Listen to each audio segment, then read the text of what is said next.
Boleh. Boleh. Oh, subhanallah.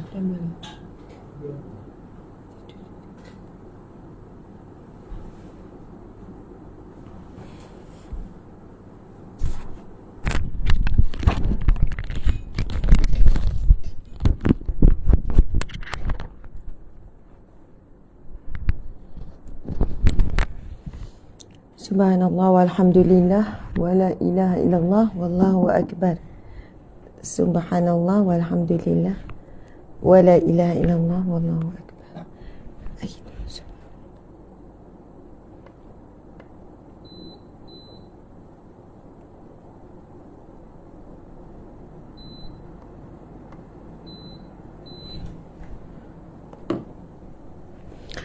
A'udzubillahi minasyaitonir rajim. Bismillahirrahmanirrahim. Alhamdulillahi rabbil alamin. Wassalatu wassalamu ala asyrafil anbiya'i wal mursalin wa ala alihi wa sahbihi ajma'in.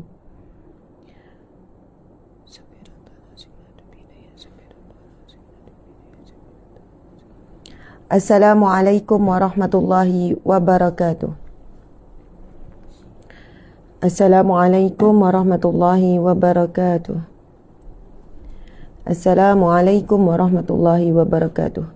Salam sejahtera. Salam sejahtera alaikum ke atas kalian. Warahmatullah, rahmat Allah, wabarakatuh, dan barakah Allah ke atas kalian. Subhanallah, alhamdulillah. Marilah sama-sama sahabat-sahabat muslimin muslimat sekalian, kita mulakan dengan bacaan rutin harian kita, iaitu membaca Al-Fatihah, kemudian 10 ayat awal dan akhir surah Al-Kahfi. Dan hari ini merupakan hari Jumaat, subhanallah, Allahu Akbar, yang merupakan penghulu hari dan sebaik-baik hari. Bahkan kemuliaannya melebihi daripada kemuliaan dua hari raya Aidul Adha dan hari raya Aidul Fitri. Subhanallah, Allahu Akbar. Dan kita bersyukur kepada Allah kerana kita diberikan nikmat hidup, nikmat nyawa. Subhanallah, nikmat kita masih lagi berada di muka bumi pada saat ini. Malam tadi, pagi tadi, ramai yang telah pergi meninggalkan dunia dan mula berpindah ke bawah tanah. Subhanallah, walaupun nampak masih dalam dunia bawah tanah, tetapi dia telah pun bertukar kepada alam yang lain, iaitu alam barzakh. Alam barzakh. Subhanallah. Jadi subhanallah muslimin muslimat, hakikatnya kita berada dalam nikmat yang begitu besar pada saat ini. Dengan Allah meneruskan kehidupan kita, Allah masih lagi memberi nyawa sehingga saat ini. Ia membawa makna yang begitu besar. Bukan sekadar untuk kita meneruskan ujian demi ujian, tetapi sambungan nikmat yang begitu besar, iaitu nikmat iman yang masih ada, nikmat Islam, agama yang kita anuti, nikmat kita mengenal Allah, nikmat kita mengenal Rasulullah sallallahu alaihi wasallam, dan nikmat kita berada di majlis ilmu pada saat ini adalah nikmat yang tidak terhitung dan tidak ternilai jika nak dinilaikan dengan nikmat selain daripada itu. Jika kita nak menilai dengan nikmat harta, nikmat kedudukan, subhanallah, nikmat harta, nikmat kedudukan, nikmat apa jua muslimin muslimat, tidak akan ternilai dengan nikmat iman, kerana dengan imanlah yang membezakan laluan kita ke syurga ataupun neraka. Iman itulah yang akan menentukan hala tuju untuk kehidupan abadi kita. Nikmat Islam. Manusia ada lebih kurang dalam 7 bilion. Lebih kurang dalam 7 bilion. Betul ke 7 bilion? Hampir-hampirlah dalam 7 bilion. Namun yang menganut Islam lebih kurang dalam 2 bilion lebih. Mungkin dah hampir 3 bilion. 2.7 sebelum ni 2.8. Mungkin hampir 3 bilion. Daripada 3 bilion umat Islam tu, bukan semuanya mukmin, bukan semuanya beriman kepada Allah. Subhanallah, maksudnya dia Muslim tapi kehidupan tak seperti Muslim. Dari sudut solat, ramai mana umat Islam tak solat. Dari sudut akhlak, dari sudut pakaian, dari sudut kehidupan. Kehidupan memang totally tak seperti Muslim. Pergaulan bebasnya, kehidupan harian begitu begininya. Subhanallah. Maksudnya, daripada berapa bilion tu, tak sampai separuh adalah Muslim. Daripada Muslim tu tak sampai separuh adalah orang yang beriman. Daripada suku tu, daripada sikit tu, tidak semuanya yang Allah pilih untuk berada di majlis ilmu. Subhanallah. Jadi Alhamdulillah, segala kesyukuran pada saat ini hari Jumaat yang barakah, Allah masih lagi menghidupkan kita dalam keadaan yang baik. Walaupun dalam ujian, walaupun dalam cabaran, walaupun dalam susah. Ada di kalangan kita yang sedang susah, ada di kalangan kita yang sedang sedih ni, ada yang sedang kecewa, ada yang rasa sedang dikhianati. Apa sahajalah ujian dan cabaran. Ada yang sedang dia rasa dia loser lah, kan, dia rasa dia lost, dia hilang arah, dia rasa dia gagal, dia rasa macam dia tak ada apa-apa pun kelebihan. Dah lah tak kahwin, dah lah itu, dah lah ini, dah lah begitu, dah lah begini. Saya ni tak ada apa-apa, Ustazah. Tak ada nilai apa-apa. Ada orang kata macam tu. Subhanallah. Saya akan sebutkan tidak ada nilai yang lebih besar, yang lebih tinggi melainkan nilai iman. Nilai Islam yang ada pada diri kita, nilai iman yang berada di dalam hati kita. Subhanallah. Kerana cukuplah dengan dua nikmat iman dan Islam itu telah membezakan dengan perbezaan yang begitu besar. Begitu besar. Sebab ia menentukan perjalanan hidup kita yang seterusnya menuju ke negeri abadi. Subhanallah, Allahu Akbar. Sebab dunia ini sangat sementara, sangat rapuh. Kebahagiaan sangat rapuh, kejap bahagia, kejap derita. Kegembiraan juga sangat rapuh, kejap bersedih. Kekayaan juga sangat rapuh, sebaik mati ditinggalkan. Ramai mana orang kaya hari ini, bulan ini, tahun depan Allah uji dengan kejatuhan. Kemiskinan juga sangat rapuh. Sekejap miskin, sekejap senang. Kesihatan juga sangat rapuh. Subhanallah. Daripada sehat walafiat boleh jatuh sakit tiba-tiba. Sahabat-sahabat muslimin muslimat, Masya Allah. Semalam saya pergi ke Johor. Minta maaf ya, sambil-sambil betulkan, rasa macam dah kecil ni. Subhanallah, semalam kami pergi Johor ziarah seorang sahabat. Seorang sahabat ni sahabat baik. Dia orang ni macam adik angkat kami. Dia orang seperti adik angkat kami. Rapatnya seperti keluarga. Kami rapat ketika berada di luar negara dulu di Australia. Allah temukan di sana. Kami berjiran. Lepas tu subhanallah, anak kami, anak mereka tu seperti anak kami seperti anak mereka. Subhanallah, terlalu banyaklah ya Allah wujudkan keserasian dan Allah berikan pada kami sifat tolong menolong tu sebagai jiran adik-beradik, macam adik-beradik. Pendek cerita, pada hari ni hari Jumaat kan, semalam hari Khamis. Pada hari Rabu, selepas azan Zuhur, tak silap saya, selepas azan Zuhur nak pergi ambil wuduk, kemudian pengsan ketika mengambil wuduk. Terus ada pendarahan otak dan dalam keadaan yang tidak sedar. Pendarahan otak, dan dikatakan pendarahan otak itu semakin besar. Subhanallah, sahabat saya ni merupakan seorang wanita suri rumah dengan 2 orang anak masih kecil. Seorang darjah 5, seorang lagi dalam 3 tahun lebih. 2 orang anak. Maksudnya pagi ni sahabat kami ni, si suami ni kira sahabat kami lah, macam adik-beradik, jiran dulu. Subhanallah, adik lah, memang adik, muda daripada kami. Yang isteri pun muda 5 tahun daripada saya. Subhanallah, 5 tahun 6 tahun. Pagi tu memang elok lagi, pergi jogging, pergi sana, buat aktiviti, makan, tak ada apa-apa. Subhanallah, Allahu Akbar. Takdir Allah, darah tinggi naik mendadak. Darah tinggi naik tiba-tiba. Darah tinggi naik, lepas tu berlaku pendarahan dalam otak. Subhanallah. Jadi dikejarkan ke hospital Sultan Ismail di Johor Bahru. Jadi semalam pergi Johor. Subhanallah, Allahu Akbar. Dan walaupun pergi hospital, kami tak dibenarkan pun untuk menziarah. Sebab berada dalam zon yang kritikal kan. Lepas tu zon tu pula memang ada ramai yang COVID. Jadi dalam tu doktor semua pun dalam PPE. Jadi kami memang tidak dibenarkan melawat. Apa yang mampu kami buat, saya tuliskan surat. Subhanallah, mudah-mudahan nanti bila dia sedar, dia akan baca apa kata-kata semangat, apa doa dan sebagainya. Jadi tuan-puan sekalian, kesihatan sangat rapuh. Ada orang yang siap paginya, dalam 5 minit sebelumnya sehat, kuat. Tapi Allah boleh takdirkan datangnya ujian sakit itu tiba-tiba. Jadi subhanallah, muslimin-muslimat, sekarang ni subhanallah, boleh tahu siapa, ada yang kata boleh tahu siapa. Sahabat kami tu bernama Encik Azalan Bayu Zakaria. Isterinya adalah Fairuz. Subhanallah, Masya Allah, Allah Akbar. Jadi masa saya bersalin dulu dekat Brisbane, mereka lah yang Fairuz ni jaga, tolong masak, tolong itu, jaga anak, macam-macam lah. Pahit perit kami lalui bersama, berniaga sama-sama, pergi cari barang sama-sama, jatuh bangun bersama untuk survive. Masya Allah, Allahu Akbar.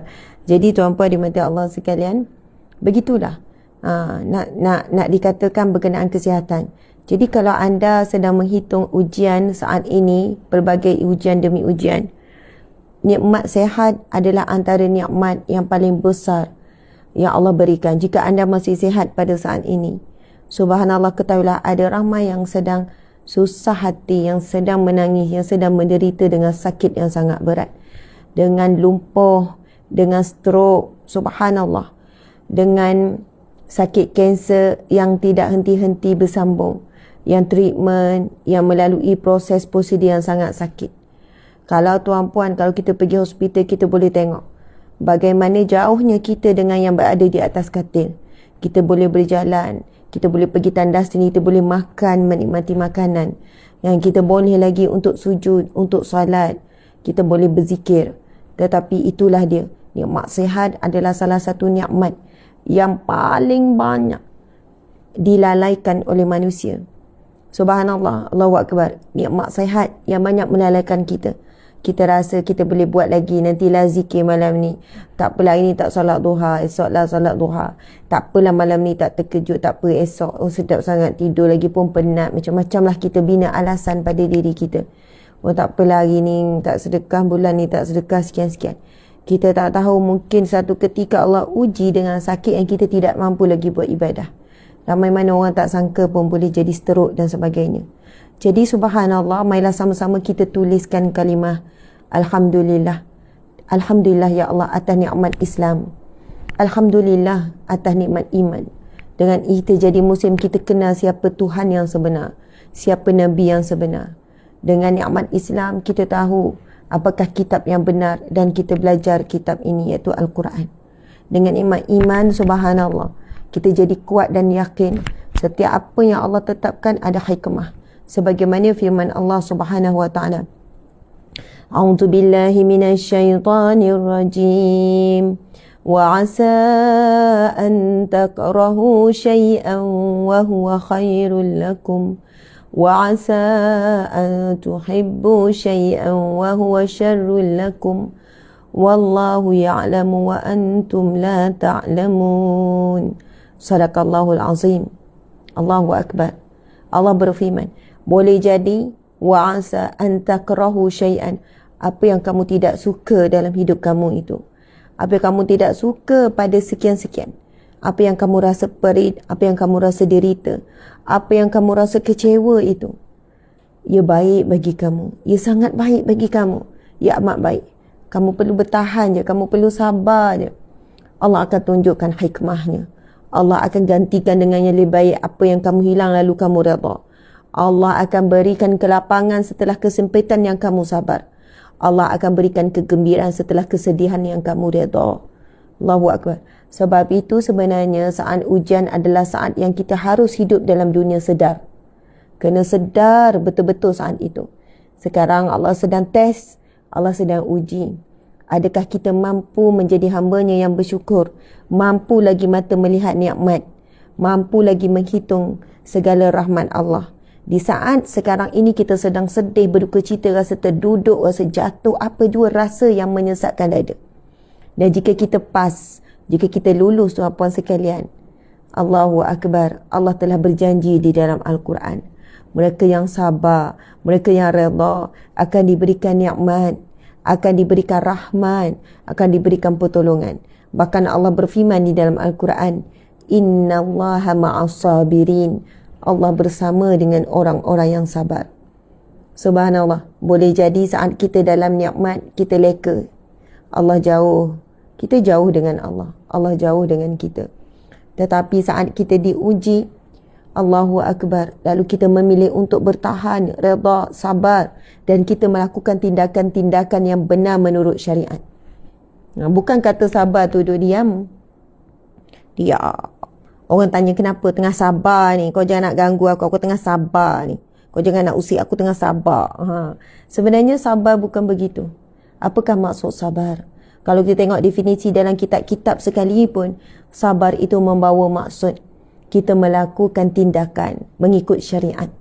Kita melakukan sesuatu ataupun kita bertindak daripada masalah yang wujud, ujian yang wujud, berpandukan syariat. Itulah maksud sabar. Sebab itu ada orang yang akhirnya bercerai-berai. Kan? Sama ada suami menceraikan isteri ataupun isteri mohon cerai dengan suami. Salah kalau kita sebut. Mungkin ada benar, tetapi ada waktunya salah kalau kita sebut dia dah hilang sabar lah tu. Dia dah tak boleh sabar dengan isteri dia tu yang dia lepaskan tu. Dia dah tak boleh sabar dengan suami tu yang dia mohon fasah tu. Subhanallah, tuan-puan sekalian, mungkin itulah jalan yang terbaik. Itu jalan yang terbaik, tuan-puan sekalian. Yang akhirnya keduanya akan jadi lebih baik. Subhanallah, kerana mereka menguruskan ujian demi ujian dengan cara tersebut. Dan mereka pun ikut syariat. Mereka pun ikut prosedur pergi mahkamah dan sebagainya. Subhanallah, mereka dah buat istikharah. Dan boleh jadi jika mereka meneruskan, perkara-perkara yang memudaratkan akan berterusan. Subhanallah, wallahu a'lam. Jadi, apa itu erti sabar? Melakukan tindakan ataupun tidak balas daripada masalah yang timbul, daripada kerosakan yang timbul, daripada ujian yang timbul, mengikut panduan syarak, mengikut panduan daripada Allah. Jadi tuan-puan sekalian, bukan berdiam itu semata-mata sabar. Betul, diam juga sebahagian pada kaedah untuk sabar. Ada waktunya kita hanya mampu memilih diam, tidak bertindak apa, tidak berkata apa, dan kita sedang mengumpul sabar dan redha. Ya, ada kalanya dengan diam, dengan berdiam. Tetapi ada kalanya perlu sabar itu disusuli dengan tindakan, tetapi tindakan yang benar. Masya Allah. Ada orang difitnah, lalu dia memilih diam, sabar, redha. Akhirnya fitnah dia tu hilang, dibenarkan, dibersihkan oleh Allah. Ada orang bila dia difitnah, dia ambil tindakan menyaman pemfitnah. Menyaman pemfitnah. Kita bukan kata dia dah tak sabar lah tu. Sesama Islam pun nak menyaman. Sesama ni pun bawa pergi ke mahkamah. Sikit-sikit mahkamah. Tuan-puan sekalian, dalam kalangan para sahabat, di kalangan para sahabat biasa, bila ada perselisihan, ada pertelingkahan, bahkan ramainya di kalangan setelah Rasulullah wafat dan ketika Rasulullah ada pun, bila ada satu kemusykilan, mereka pergi bertemu Rasulullah. Rasulullah adalah hakim yang sebenar-benar hakim dan sebesar-besar hakim. Hakim besar lah panggil, hakim paling utama Rasulullah lah. Iaitu mereka yang memutuskan hukuman, memutuskan sesuatu. Yang ni datang mengadu, yang ni datang mengadu, Rasulullah panggil. Masya Allah, Allahu Akbar. Maksudnya zaman sahabat pun ada beberapa kes yang mana sahabat bawakan kes tu kepada hakim. Kalau kita sekarang kepada mahkamah lah, hakim berada di mahkamah. Lalu Nabi dengar gini-gini, lepas tu Nabi berikan keputusan. Nabi jatuhkan hukum dan sebagainya. Subhanallah. Setelah Rasul wafat pun sama. Kan yang ni bergaduh, datang bawa kes tu ke depan para alim ulama, para hakim, Khalifah Ar-Rashidin. Subhanallah. Sebab itu kita jangan kata orang yang saman tu, apalah sama keluarga nak nyaman, kenapalah sama Islam nak menyaman. Kita tidak berada di tempat. Sama ada orang yang difitnah mengambil sikap berdiam, itu juga sabar, ataupun mengambil tindakan menyaman, itu pun sabar. Kalau hilang sabar apa? Dibalas juga dengan fitnah. dibalas juga dengan maki hamun, dibalas juga dengan keburukan. Itulah hilangnya sabar. Sebab dia bertindak tidak berlandaskan syariat. Dibalas dengan mendoakan keburukan contoh. Dibalas dengan kebencian. Dibalas dengan perkara yang tidak berlandaskan syariat. Tapi jika ikut syariat, ikut kaedah, ikut cara, maka semua itu di dalam lingkungan sabar. Kita kembali kepada firman Allah. Allah berfirman, wa asa an takrahu syai'an wa huwa khairul lakum. Boleh jadi apa yang kamu tidak suka itu yang sangat baik bagi kamu. Ya sangat baik. Yang kamu tak suka. Cuba bayangkan apa kita tidak suka sekarang. Kenapa ia boleh jadi baik? Dengan syarat kita sabar, kita redha.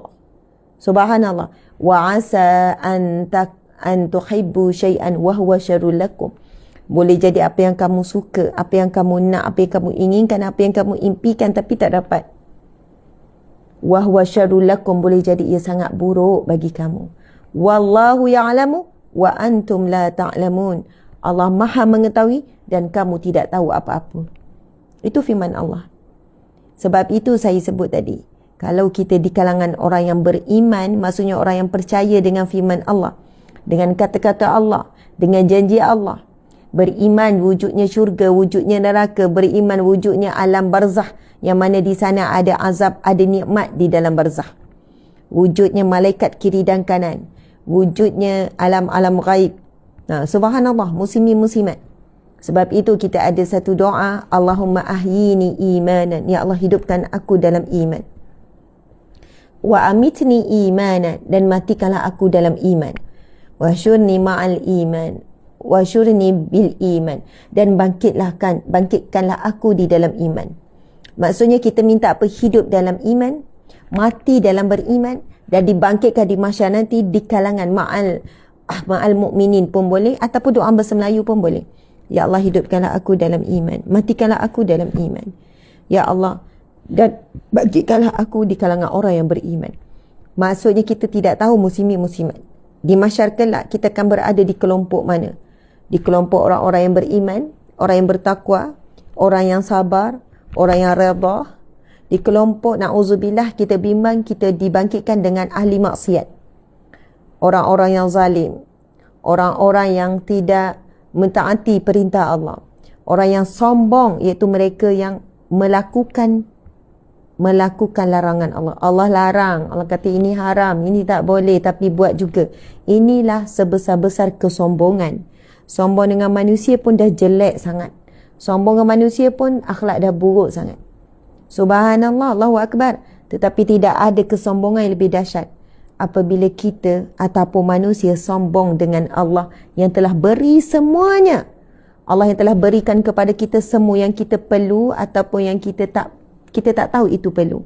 Apa yang kita mahu dan kita tidak pernah minta pun Allah bagi, tapi Allah tahu kita perlu.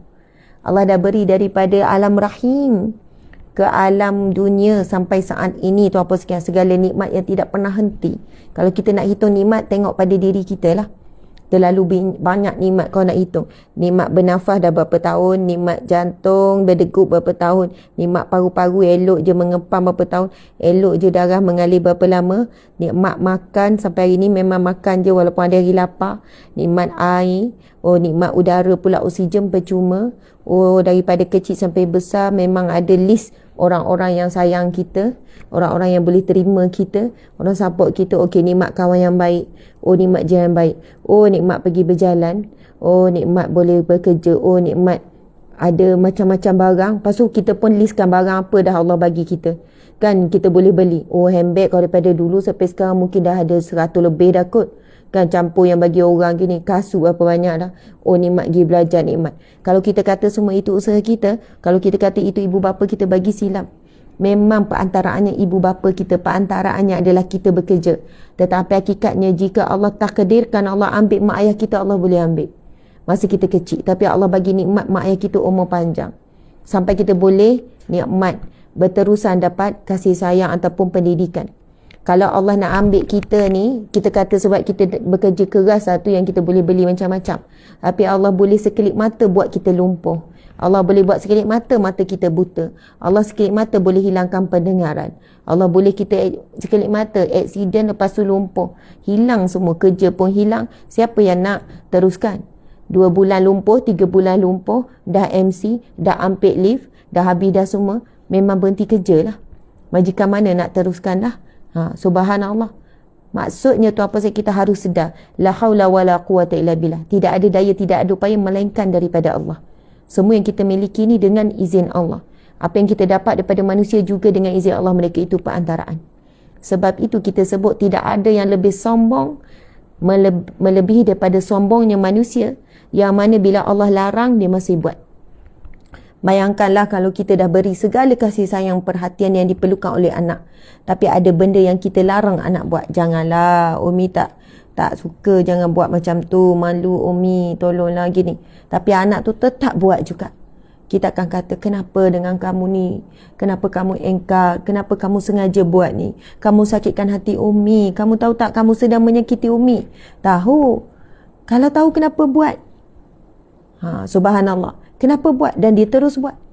Akhirnya kita akan kata, sombongnya kamu dengan Umi ya. Sekarang kamu dah besar, kamu menjawab macam ni. Sekarang kamu dah besar, kamu buat dengan tindakan menyakiti Umi. Kenapa kamu sombong sangat? Subhanallah. Sebab itu disebut dalam hadis Nabi SAW, tidak akan masuk syurga seseorang yang ada sebesar biji zarah sifat sombong. Nabi sebut tak masuk syurga orang yang ada sebesar biji zarah sifat sombong. Sombong dengan siapa ni? Sombong dengan Allah.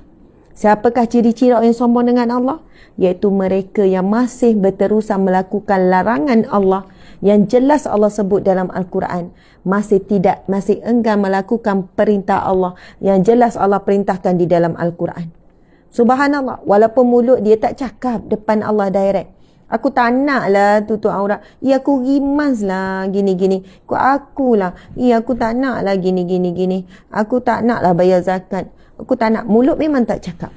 Tetapi perbuatan yang menunjukkan kita tidak mengikuti perintah Allah dan tidak meninggalkan larangan Allah. Tuan-puan dimati Allah sekalian. Kita nak bertangguh sampai bila untuk menjadi hamba Allah yang taat. Untuk menjadi hamba Allah yang membalas cinta Allah. Balas cinta Allah lebih mudah daripada membalas cinta manusia. Membalas cinta Allah iaitu dengan mentaati perintah dan meninggalkan larangan. Ceklah tuan-puan sekalian, adakah kita tergolong di kalangan orang yang sombong? Muslimin muslimat, yang menghalang manusia bukan hidayah, bukan tak dapat hidayah ataupun tidak ada ilmu. Mustahil, hampir mustahil manusia ini tidak tahu apa itu dosa, apa itu pahala, apa itu haram, apa itu wajib. Agak mustahil umat Islam di Malaysia kalau kita cakap tak tahu lagi berkenaan dengan perkara basic. Ini wajib, ini haram. Ataupun ini dosa, ini pahala. Hampir semua dah tahu. Media sosial, ceramah sana sini. Kan? Buka je YouTube, ada banyak ceramah. TV pun sangat banyak, keliling pun banyak. Hampir mustahil tak tahu. Kalau kita kata ada seorang buat maksiat terbuka, oh maafkanlah dia jahil. Kita nak kata orang itu jahil, betul tak dia jahil? Betul ke dia tidak tahu, tuan-puan sekalian? Dan jangan semudahnya kalau kita buat satu maksiat, kita kata, kita declare kita jahil. Saya jahil, saya jahil. Saya manusia biasa, saya jahil. Subhanallah, depan manusia kita boleh declare macam tu. Depan manusia kita boleh kata macam tu. Agak-agak depan malaikat, depan Allah, dalam barzah, kita boleh tak jawab macam tu. Bila ditanya, kenapa kamu tak buat? Saya jahil. Kenapa kamu buat maksiat yang dilarang? Kenapa kamu buat apa yang dilarang? Agak-agak boleh tak nak jawab depan Allah? Saya jahil ya Allah. Sebab jawapan itu akan benarkah kamu jahil? Bukankah telah sampai kepada kamu? Subhanallah. Ini disebut dalam surah Al-Kahfi ke? Subhanallah, Allahu Akbar. Surah Al-Mulk ataupun surah Waqiah, tak ingatlah. Yang mana akan dikatakan kepada kamu, bukankah telah sampai kepada kamu peringatan-peringatan? Bukankah telah sampai kepada kamu Nabi? Bukankah telah sampai kepada kamu Al-Furqan, iaitu Al-Quran, kitab? Subhanallah, Allahu Akbar. Masya Allah, Allahu Akbar. Masya Allah. Saya tak ingat dalam surah mana, muslimin muslimat. Tetapi gambarannya adalah Allah beri gambaran. Ketika, subhanallah, penghuni neraka diseret masuk ke dalam neraka. Lalu ketika itu malaikat yang menyambut ahli neraka itu, malaikat apa? Muslimin malaikat Malik dan malaikat-malaikat penjaga neraka, menunjukkan kemarahan yang begitu marah dengan wajah yang begitu menggerunkan. Lalu mereka bertanya, malaikat bertanya, bukankah telah sampai kepada kamu peringatan-peringatan? Bukan telah sampai kepada kamu seorang Nabi? Kan, bukankah telah sampai begini-begini? Muslimin-muslimat, sebab itu bukan mudah ya nak declare saya jahil, maaf kalau saya orang tak ada ilmu, kan, saya adalah manusia biasa sekian-sekian. Depan manusia kita boleh berdalih begitu begini, tapi hakikatnya tuan-puan sekalian, mereka yang mengaku jahil ini pernah bersekolah di sekolah dulu, pernah belajar di sekolah menengah pun belajar, ada ustaz, ada ustazah. Kan, dalam proses tu pun bukan tak pernah dengar kuliah, pernah dengar ceramah. Sebab itu kalau kita nak sebut makhluk yang paling kenal Allah, makhluk yang dah tengok syurga dan neraka, makhluk yang dah kenal para malaikat, yang namanya jin, dan di kalangan jin ini ada yang kafir yang namanya syaitan. Kita tahu kisah yang dirakam dalam Al-Quran bagaimana tipu daya syaitan ketika Nabi Adam di syurga. Maksudnya mereka ni syaitan dah tengok syurga. Mereka kenal Allah lebih daripada kita. Mereka tahu, mereka dah nampak, mereka dah pernah masuk syurga dan melihat segala kenikmatan. Mereka dah tahu betapa azabnya neraka. Namun yang menghalang syaitan bukan kerana jahil. Bukan kerana jahil.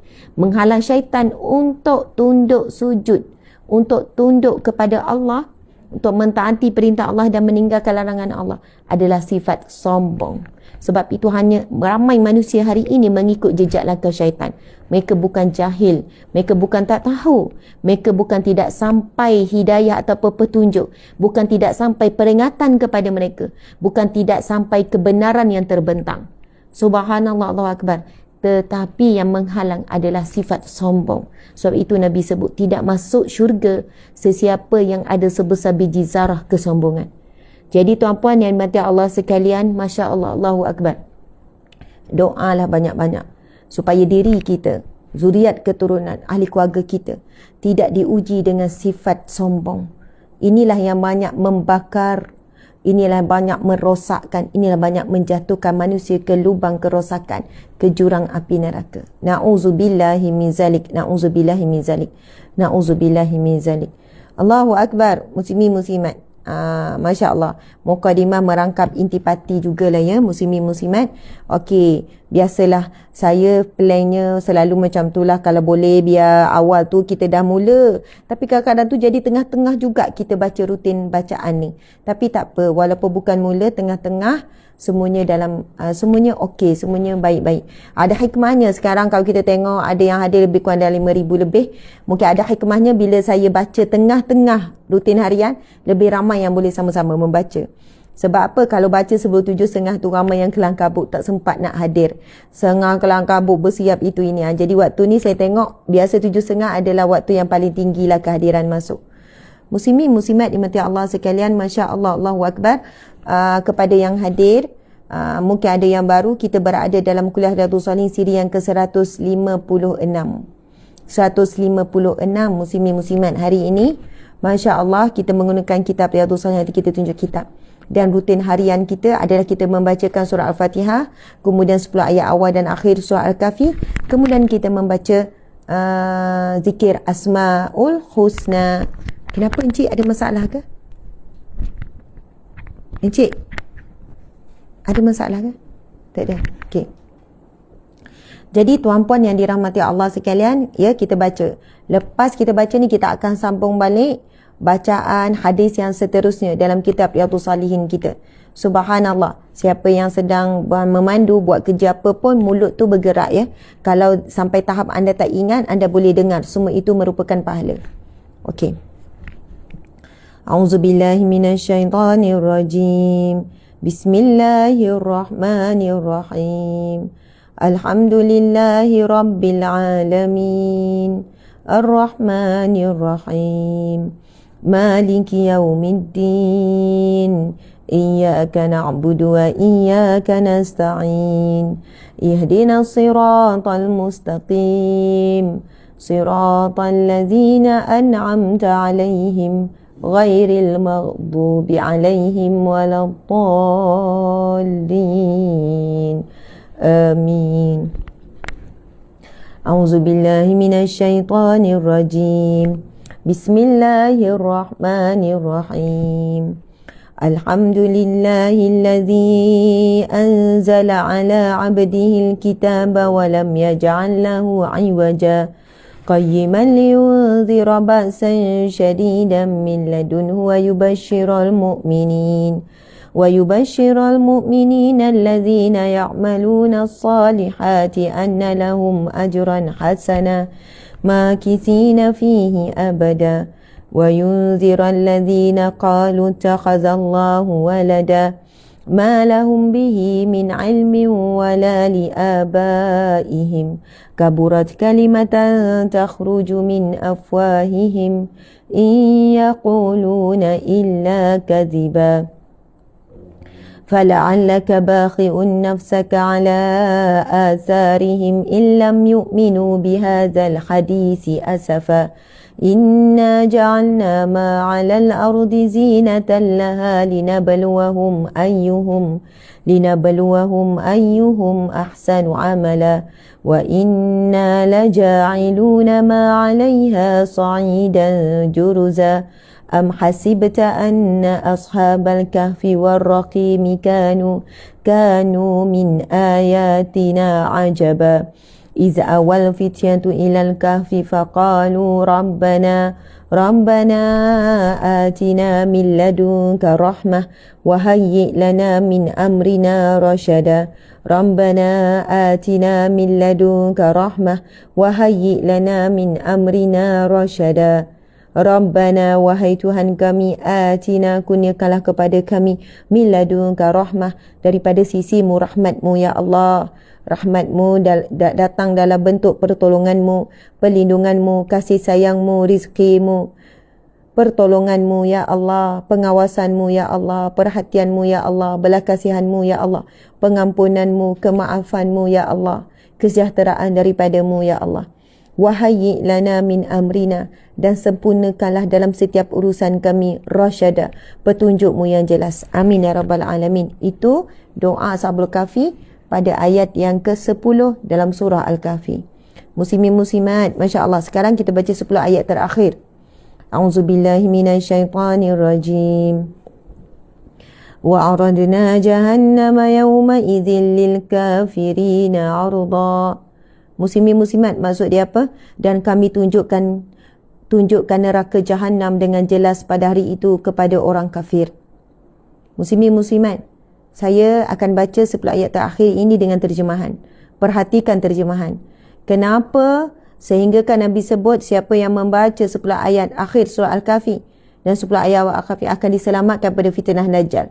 Tuan-puan sekalian, kita harus faham satu perkara. Barang siapa yang boleh selamatkan dirinya daripada fitnah Dajjal, bermaksud dia juga menyelamatkan dirinya daripada fitnah-fitnah kecil yang lain.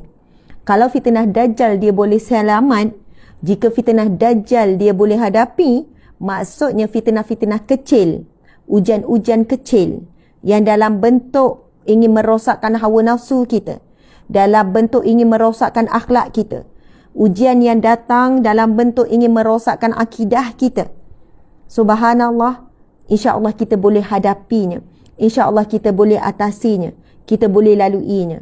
Sebab itulah kita diajar, kita diberikan wasiat, diberikan pesanan oleh Nabi SAW. Barang siapa yang membaca, beramal, menghafal 10 ayat awal dan 10 ayat akhir surah Al-Kahfi ini, itu kita gabung. Sebab ia hadis yang berbeza. Sebab dia asing. 10 ayat akhir ni asing, 10 ayat awal asing. Dan ada di sana riwayat yang menggabungkan. Masya Allah, Nabi kata, maka akan dilindungi ia, akan diselamatkan ia pada fitnatul Dajjal. Dan kita tahu tidak ada fitnah yang lebih besar dan lebih berat melainkan fitnah Dajjal.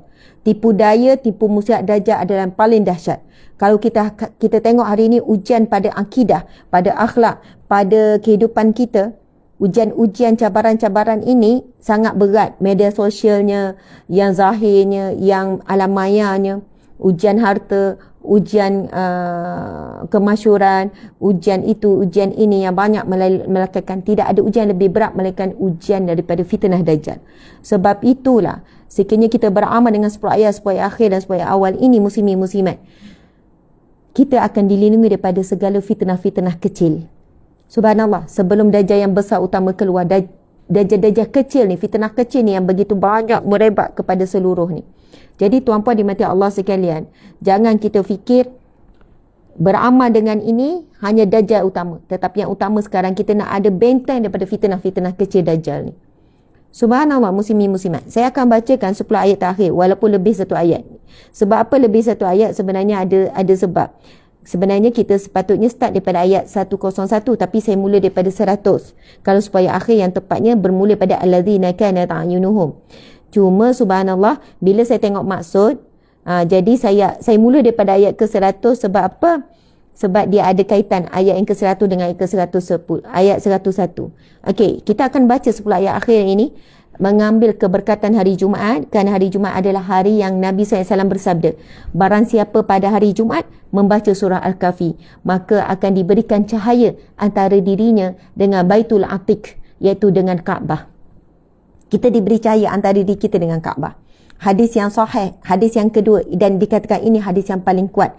Nabi SAW bersabda, barang siapa pada hari Jumaat dia membaca surah Al-Kahfi penuh, bukan baca 10 ayat awal 10 ayat akhir ya, baca penuh. Semua ayat 110 ayat dibaca penuh, subhanallah, maka akan diberikan cahaya antara Jumaat ke Jumaat.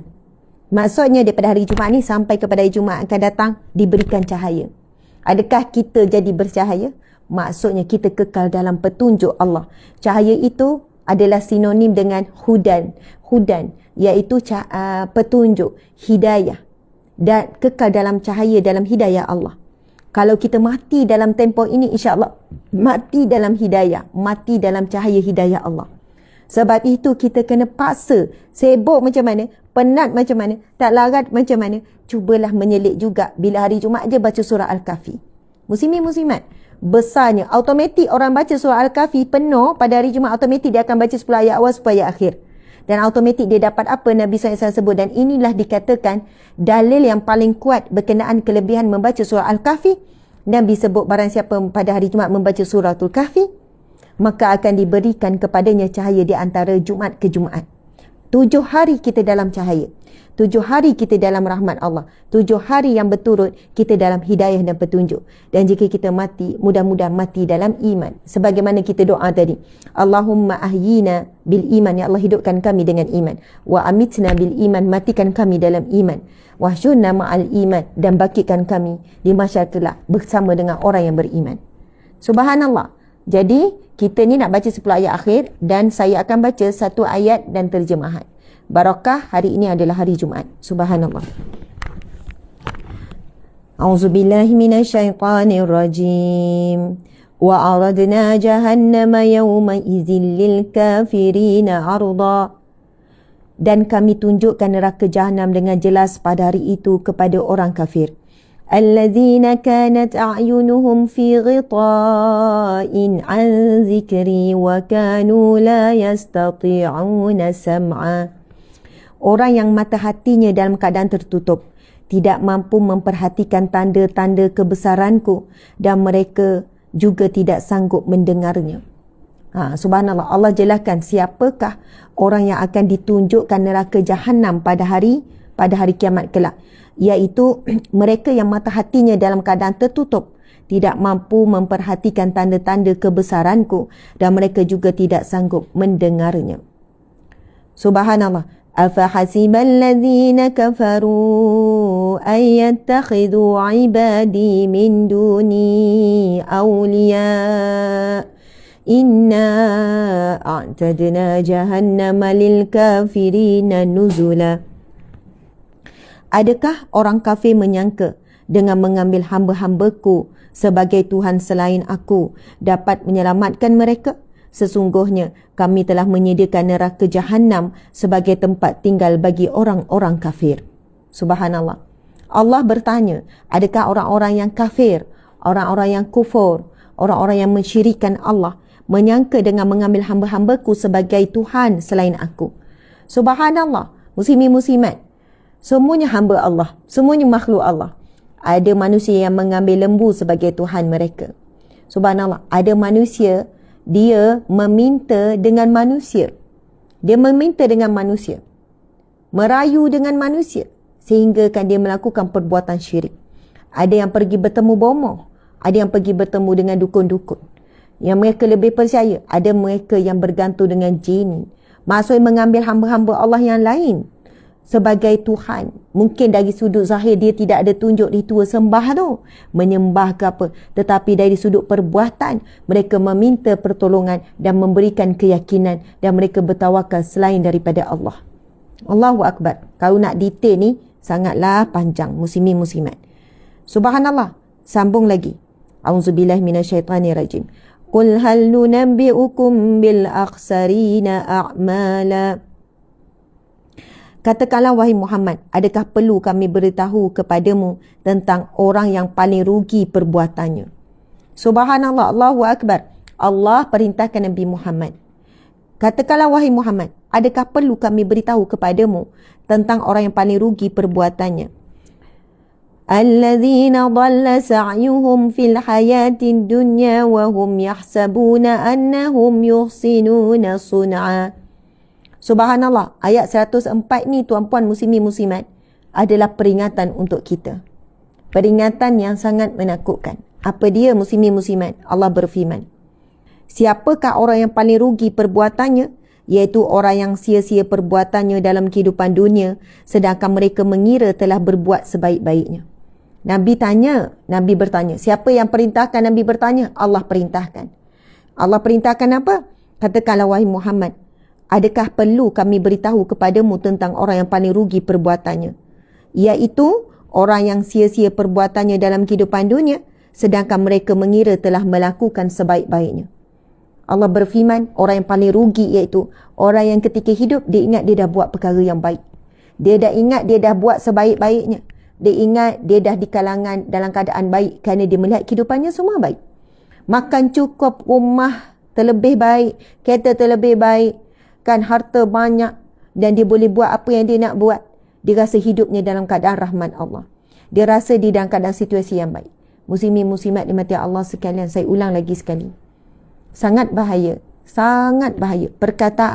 Contoh perkataan yang begini, sangat bahaya. Hidup saya semua okey. Saya kehidupan suami saya baik, suami saya okey. Suami saya redha dengan saya. Mak ayah okey, mak ayah pun redha dengan saya. Mak ayah suka, saya dah buat yang terbaik untuk mak ayah sangat bahagia dengan saya. Mak ayah pernah cakap, mak ayah redha kamu ni anak yang baik. Subhanallah, Allahu Akbar. Dalam waktu yang sama, melakukan maksiat. Dalam waktu yang sama, melakukan larangan Allah. Muslimin muslimat, paling utama adalah redha Allah. Redha Allah nombor 1. Sekiranya apa yang mak ayah redha terhadap kita, sesuatu yang bertentangan dengan Allah, kita tidak layak untuk dapat redha Allah. Kita tak boleh kata bahawasanya syurgalah, kan dapat redha mak ayah, dapat redha Allah. Tetapi ia mesti selari. Apa yang ibu ayah redha itu adalah selari dengan Allah, apa yang Allah redha. Subhanallah, Allahu Akbar. Sebab ada ramai orang yang bersenang hati bila mak ayahnya redha dengan dia, suami redha dengan dia, suami pula isteri redha. Subhanallah, Allahu Akbar. Sebab apa muslimin muslimat? Sekiranya ibu bapa buat maksiat, anak buat maksiat, suami buat maksiat. Apakah maksud maksiat? Mereka yang masih lagi berkekalan dengan apa yang dilarang oleh Allah. Maka semuanya kena bertaubat. Semuanya bertaubat. Sama-sama kita bertaubat. Sebab itu hari-hari kita ni berjuang untuk dapat redha Allah. Tak boleh kita kata kita dah buat semua perintah Allah, insya-Allah dalam redha Allah. Subhanallah muslimin muslimat, tak ada siapa yang boleh jamin hidupnya dalam redha Allah kecuali orang yang berusaha untuk dapat redha Allah, insya-Allah. Sebab orang yang berusaha dia tak akan berhenti cari redha Allah sampai mati. Tapi once orang tu kata insya-Allah hidup kita ni dah dalam redha Allah, dia akan mula berhenti. Sebab itu orang yang baik dia tak akan declare dia baik. Alhamdulillah saya baik, saya dah buat perkara baik-baik, saya dah tak buat maksiat, insya-Allah saya rasa saya orang-orang yang baik. Orang yang baik dia tak akan perasan dia baik. Orang yang baik sentiasa berusaha untuk jadi baik. Sebab berusaha untuk jadi baik itulah insya-Allah mati sampai akhir dia buat baik. Masya Allah. Sebab bimbang kalau kita dah rasa sekian-sekian, kita ditipu dari syaitan, kita mula lemah untuk buat kebaikan. Mula slow. Muslimin muslimat, kita sambung lagi. Masya Allah. Nabi beri jawapan. Siapakah orang yang paling rugi amalannya? Nabi jawab, Allah berfirman, Ula alladzina dhalla sa'yuhum fil hayati dunya wa hum yasabuna annahum yusinuna sun'a. iaitu mereka yang orang-orang yang sia perbuatannya dalam kehidupan dunia sedangkan mereka telah berbuat sebaik-baiknya. Sambungan lagi. Ulaika alladhina kafaru biayati rabbihim wa liqa'i fahabitat a'maluhum fala nuqimu lahum yawmal qiyamati wazna. Iaitu mereka adalah orang-orang yang mengingkari ayat-ayat Tuhan mereka dengan tidak percaya terhadap pertemuan dengannya, iaitu dengan Allah. Maka sia-sialah amalan mereka kerana kami tidak memberikan penimbangan terhadap amalan mereka pada hari kiamat. Allah tak akan timbang amalan siapa yang tidak percaya dengan pertemuan dengan Allah. Allahu Akbar. ذَلِكَ جَزَاؤُهُمْ جَهَنَّمُ بِمَا كَفَرُوا وَاتَّخَذُوا آيَاتِي وَرُسُلِي هُزُوًا. Demikianlah balasannya neraka Jahannam kerana kekafiran mereka dan kerana menjadikan ayat-ayatku dan rasul-rasulku sebagai bahan ejekan-ejekan. Innal ladzina amanu wa 'amilus salihati kanat lahum jannatul firdausi nuzula. Sesungguhnya orang yang beriman dan melakukan kebaikan disediakan untuk mereka syurga Firdaus sebagai tempat tinggal. Allahu Akbar. Muslimin-muslimat, mudah-mudahan ini kita. Ayat yang ke-107 dalam surah Al-Kahfi, Allah berfirman, Innal ladzina amanu wa 'amilus salihati kanat lahum jannatul firdausi nuzula. Sesungguhnya orang-orang yang beriman dan melakukan kebaikan disediakan untuk mereka syurga Firdaus sebagai tempat tinggal. Allah akan berikan syurga Firdaus, syurga yang tertinggi. Siapa? Orang yang beriman. Apakah maksud iman? Orang yang percaya kepada Allah.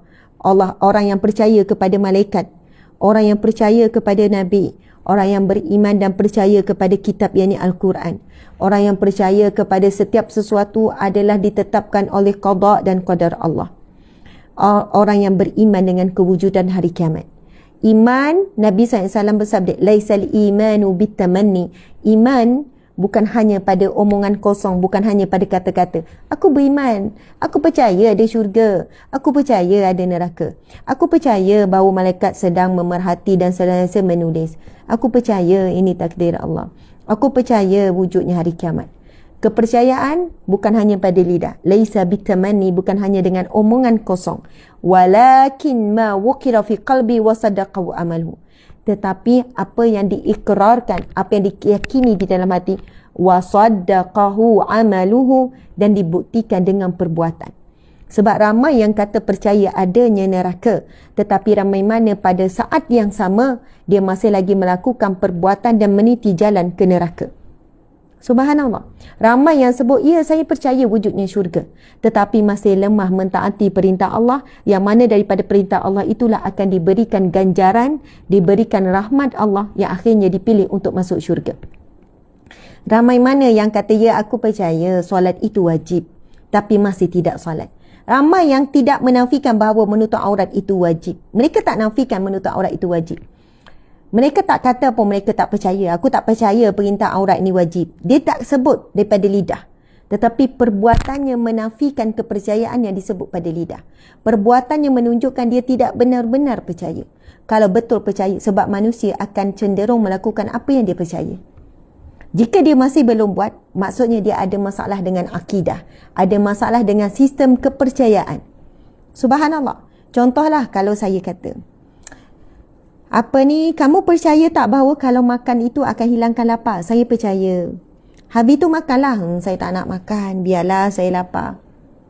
Kamu dah tak makan 2 hari. Tak apalah. Kamu nak hilangkan tak lapar? Nak hilangkan. Lepas tu kamu percaya tak makan tu boleh hilangkan lapar? Percaya. Habis tu kenapa tak makan? Subhanallah. Mustahil orang yang percaya dia tak nak makan. Subhanallah, akhirnya kita makan sebab memang sisa pekerjaan kita daripada kecil, kalau lapar makan, kalau dahaga minum. Betul tak? Kalau lapar makan, kalau dahaga minum. Jadi kita bergerak dengan kepercayaan itu, lalu bila dahaga minum, alhamdulillah hilang. Tetapi bagaimana sistem kepercayaan kita kepada alam ghaib dengan perintah Allah? Bukan hanya percaya pada lidah, ya saya percaya ini perintah Allah. Tetapi sejauh mana perbuatan kita menunjukkan bahawa kita betul-betul percaya itu perintah Allah. Perbuatanlah yang akan membenarkan kepercayaan. Sebab apa yang kita sebut percaya dan yakin dalam hati, yang akan membenarkan, yang akan bersaksi, yang akan membuktikan kepercayaan itu adalah perbuatan muslimin muslimat. Ramai bila tanya, kamu tahu tak hukum tengok video lucah itu haram? Saya tahu haram. Sebab apa haram? Melihat maksiat, melihat aurat, melihat perbuatan zina, melihat sekian-sekian. Memang benda itu menaikkan syahwat, boleh menyebabkan perbuatan seterusnya, iaitu perbuatan apa? Buat onani. Onani itu pun haram. Masya Allah, boleh sekian-sekian. Tapi kenapa belum kuat untuk meninggalkan? Subhanallah, kena betulkan sistem kepercayaan. Kena tanam kepercayaan Allah melihat, kepercayaan malaikat sedang mencatat, dan semua ini akan dibentangkan di akhirat kelak. Lepas tu, hati kita ditipu daya dengan apa? Tak apalah, nanti taubat. Ada waktunya dia kata, Ustazah, saya memang percaya Allah itu melihat, malaikat sedang mencatat, dan semua ini akan dipelak. Tetapi ada suara yang membisikkan, tak apalah, tak mampu nak lawan. Lepas tu nanti taubatlah. Sekarang ujian seterusnya, bagaimana kita nak letak sistem kepercayaan? Mati tu bila-bila masa.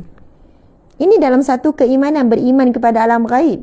Alam ghaib, iaitu kita tidak tahu bila catatan tarikh kematian kita, keadaan kematian kita saat kita mati. Kita tidak tahu di mana kita mati. Itu adalah di dalam alam ghaib. Dan kepercayaan mati itu bila masa menyebabkan kita boleh berhentikan maksiat, dan kita tidak akan tangguhkan hijrah, dan kita tidak akan tangguhkan taubat.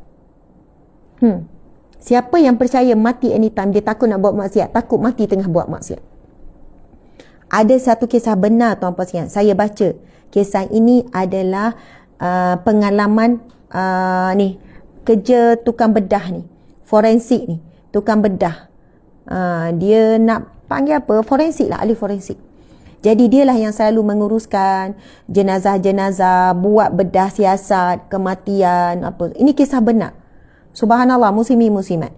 Jika ada contohnya kematian, aksiden yang sampai terburai-burai tubuh badan dan sebagainya.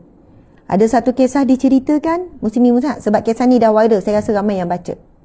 Ada satu kes aksiden yang sangat dahsyat, yang melibatkan mak-mak motor, budak-budak motor yang suka lepak, yang bergaul bebas, sosial dan sebagainya. Tak tahulah macam mana background pemuda ni.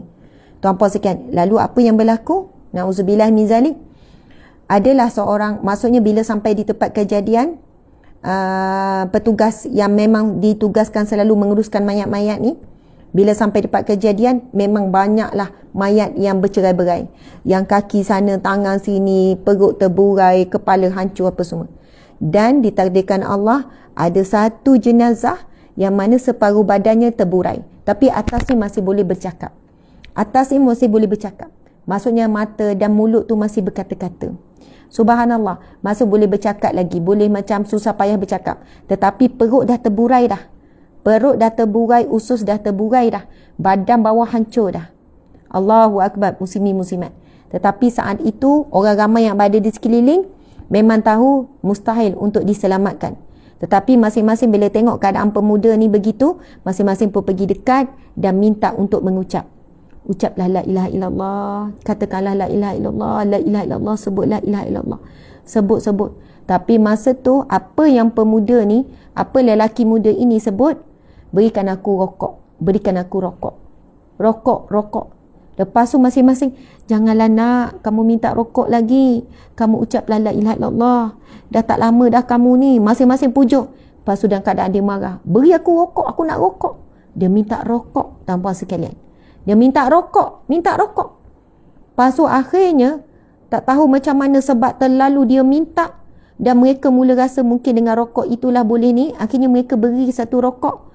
Lepas tu dengan susah payah. Yelah, dan kadang tangan dia dah tak boleh gerak. Orang letak kat mulut. Dia pun sedut. Kemudian dia menghembuskan nafas terakhir dengan hembusan asap rokok. Akhirnya dia mati dalam rokok.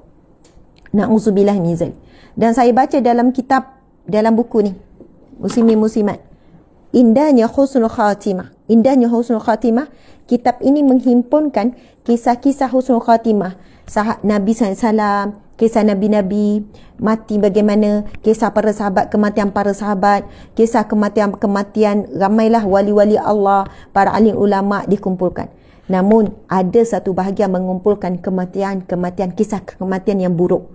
Bagaimana penzina mati ketika berzina, bagaimana pemabuk mati ketika melakukan mabuk, bagaimana keadaan wanita-wanita yang tidak menutup aurat mati dalam keadaan auratnya terbuka, bagaimana wanita-wanita yang suka sangat bertabarruj saat hidupnya, suka sangat bertabarruj, bersolek seperti solekan jahiliyah.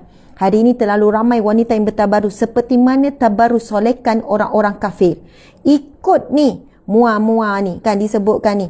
Ikut solekan Mak Saleh, color macam ni, buat bulu mata, tambah bulu mata palsu. Kan ubah suai itu, ubah suai ni. Muslimin muslimat, bukan kata berhias itu haram totally kepada wanita. Bukan, kita tak boleh kata haram totally. Dan Islam membenarkan wanita ini untuk berpenampilan baik, berpenampilan indah, berpenampilan kemas, bersih dan sebagainya. Tetapi ada tuntutan syariat. Kan, walaupun pakai sekian-sekian tetapi dalam keadaan sederhana, tidak kelihatan, tidak menarik perhatian. Bukan nak suruh nampak kusam dan sebagainya. Muslimin muslimat. Tetapi jika bertabarruj seperti tabarruj jahiliyah, itu ada larangan di dalam Al-Quran. Allah berfirman, janganlah kamu bertabarruj sebagaimana tabarruj jahiliyah. Subhanallah, Allahu Akbar, sebab ia boleh jatuh haram. Bagaimana kisah-kisah benar wanita yang suka bersolek indah saat kehidupan akhirnya, kan tubuh badannya bertukar menjadi gelap, kehitaman dan sebagainya, dan saat kematian tu dalam keadaan yang dia tidak sempat bertaubat. Jadi tuan-puan sekalian, sebab itu bila kita sebut firman Allah ini, subhanallah, Allah berfirman, A'udzubillahi minasyaitanirrajim. Innal ladzina amanu wa 'amilus salihati kanat lahum jannatul firdausi nuzula khalidina fiha la yabghuna 'anha khiwala. Surah Al-Kahfi ayat 107 dan 108, Allah berfirman, subhanallah, sesungguhnya orang yang beriman dan orang yang melakukan amal soleh, melakukan perkara-perkara yang baik, disediakan untuk mereka syurga Firdaus sebagai tempat tinggal. Mereka kekal di dalamnya, mereka tidak ingin pindah daripada sana. Khalidina fiha, mereka akan kekal di sana. Subhanallah, itu yang kita sebut daripada awal kuliah kita pagi ini. Kita sebut betapa besarnya nikmat iman yang kita ada sekarang. Kalau sekarang kita diuji dengan tidak ada orang yang sayang, diuji dengan tidak ada harta, diuji dengan tidak ada rupa, diuji dengan apa saja ujian, tapi jika di dalam hati kita sekarang masih ada nikmat iman, maka inilah sebesar-besar nikmat.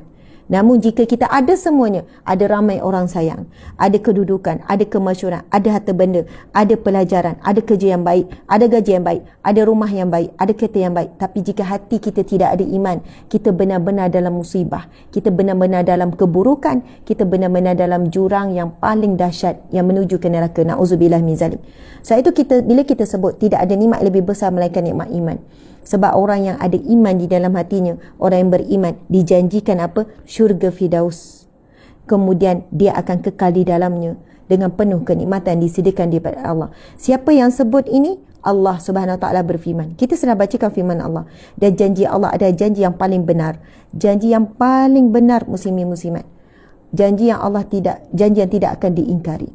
Sebab itu kita kena berusaha menjadi orang yang beriman. Apa idea kita sebut tadi? Kita dah jelaskan secara umum, iman itu adalah percaya, yakin. Yakin dan percaya dengan apa? Semua rukun iman tu tadi.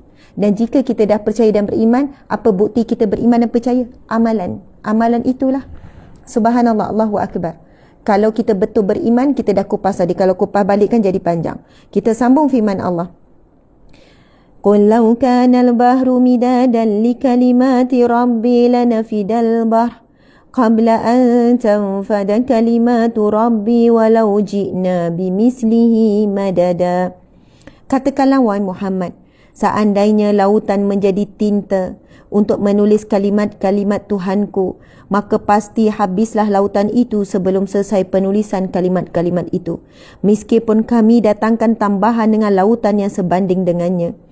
Qul innama ana basyarum mislukum yuha ilayya annama ilahukum ilahu wahid. Faman kana yarju liqa'a rabbih faly'amal 'amalan salihan wa la yusyrik bi'ibadati rabbih ahada. Sadaqallahul azim. Subhanallah, muslimin muslimat. Ayat-ayat yang terakhir surah Al-Kahfi yang perlu kita berikan perhatian kerana maksudnya yang begitu indah dan sudah pasti ia sempurna.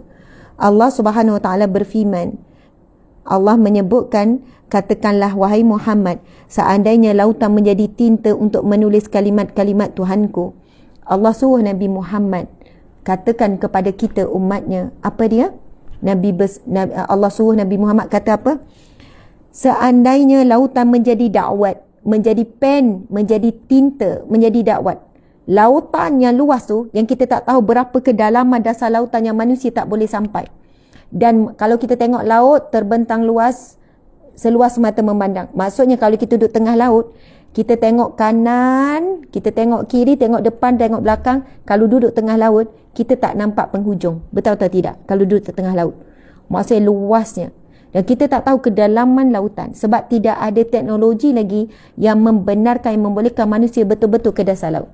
Pernah tengok cerita-cerita Mak Saleh yang mana bila kita sebut apa ni, bila kapal selam dia jatuh, kalau sampai ke paras yang mereka tak boleh sampai, memang kapal selam itu tebal macam mana, hebat macam mana, akan meletup sendiri sebab tekanan gelombang yang sangat berat di dasar. Sebab itu tak ada manusia boleh sampai. Tidak ada kecanggihan sampai kapal selam yang boleh sampai betul-betul ke dasar yang dalam, yang kita nampak atas tanah tu kan, macam dah dasar. Itu bukan. Itu baru paras berapa tu yang manusia pergi snorkeling, manusia pergi, kita panggil apa, snorkeling kalau atas sampai bawah tu kan, itu bukan dasar lagi. Maksudnya walaupun dengan kecanggihan macam mana, manusia tak boleh sampai. Kita tak tahu berapa sebenarnya kedalaman yang sebenar-benarnya. Allah SWT berfirman kan, Allah SWT suruh Nabi Muhammad kata, sekiranya lautan menjadi tinta, dakwah ataupun pen untuk menulis kalimat-kalimat Tuhanku, kebesaran Allah, nikmat Allah, maka pasti habislah lautan itu sebelum selesai penulisan kalimat-kalimat itu, meskipun kami datangkan tambahan dengan lautan yang sama. Tambah lagi lautan yang sama, tulis segala nikmat Allah beri, segala kebesaran Allah, segala kehebatan Allah pada diri kita, maka habis lagi dakwat. Ditambah lagi lautan yang sama, akan habis. Maksudnya sebagaimana firman Allah dan surah yang lain, wa in ta'udu ni'matallahi la tusuha. Jika kamu ingin menghitung nikmat Allah, kamu tidak akan mampu menghitungnya. Maksud seterusnya, katakanlah wahai Muhammad, sesungguhnya aku ini hanya seorang manusia seperti kamu yang telah menerima wahyu bahawa sesungguhnya Tuhan kamu adalah Tuhan yang Maha Esa. Maka sesiapa yang mengharapkan pertemuan dengan Tuhannya, hendaklah dia melakukan kebaikan dan jangan menyekutukan dengan sesuatu pun dalam beribadah kepada Tuhannya. Sadaqallahul azim. Masya Allah, muslimin muslimat.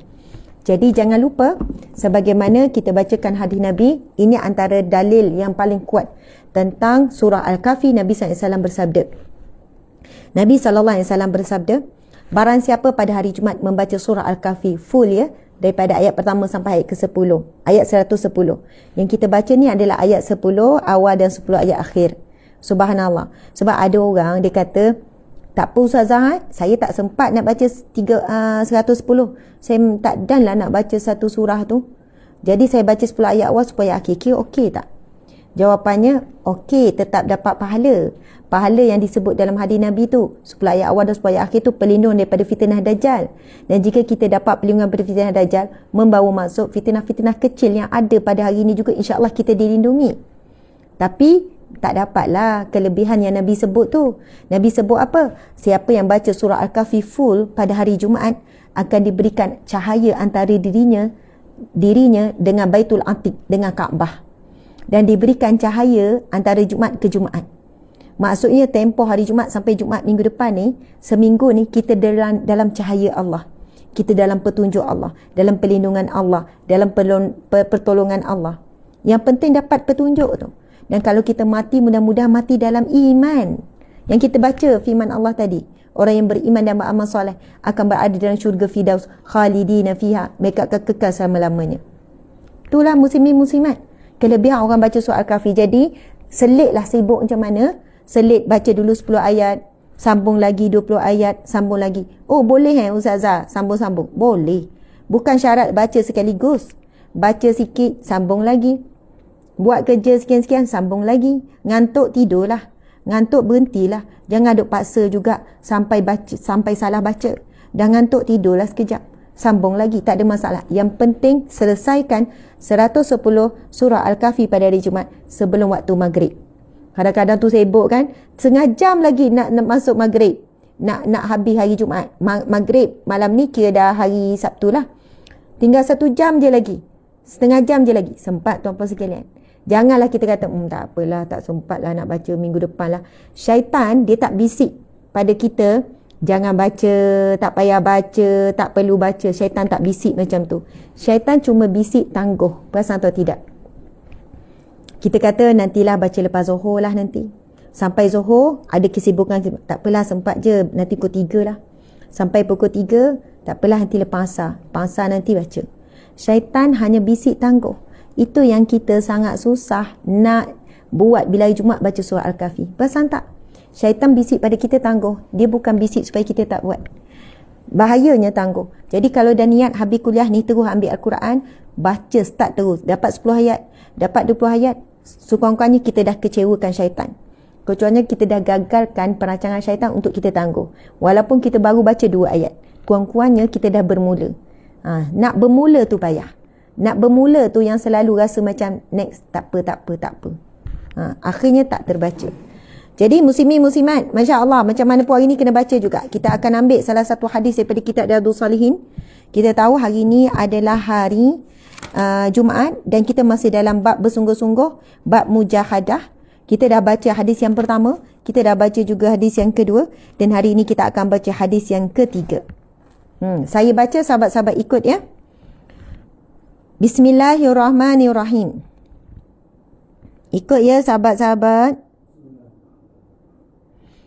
Ani bin Abbas radhiyallahu anhuma qala Rasulullah sallallahu alaihi wasallam, ni'matani maghbunun fihima kathirun minan nas, as-sihhatu wal faragh.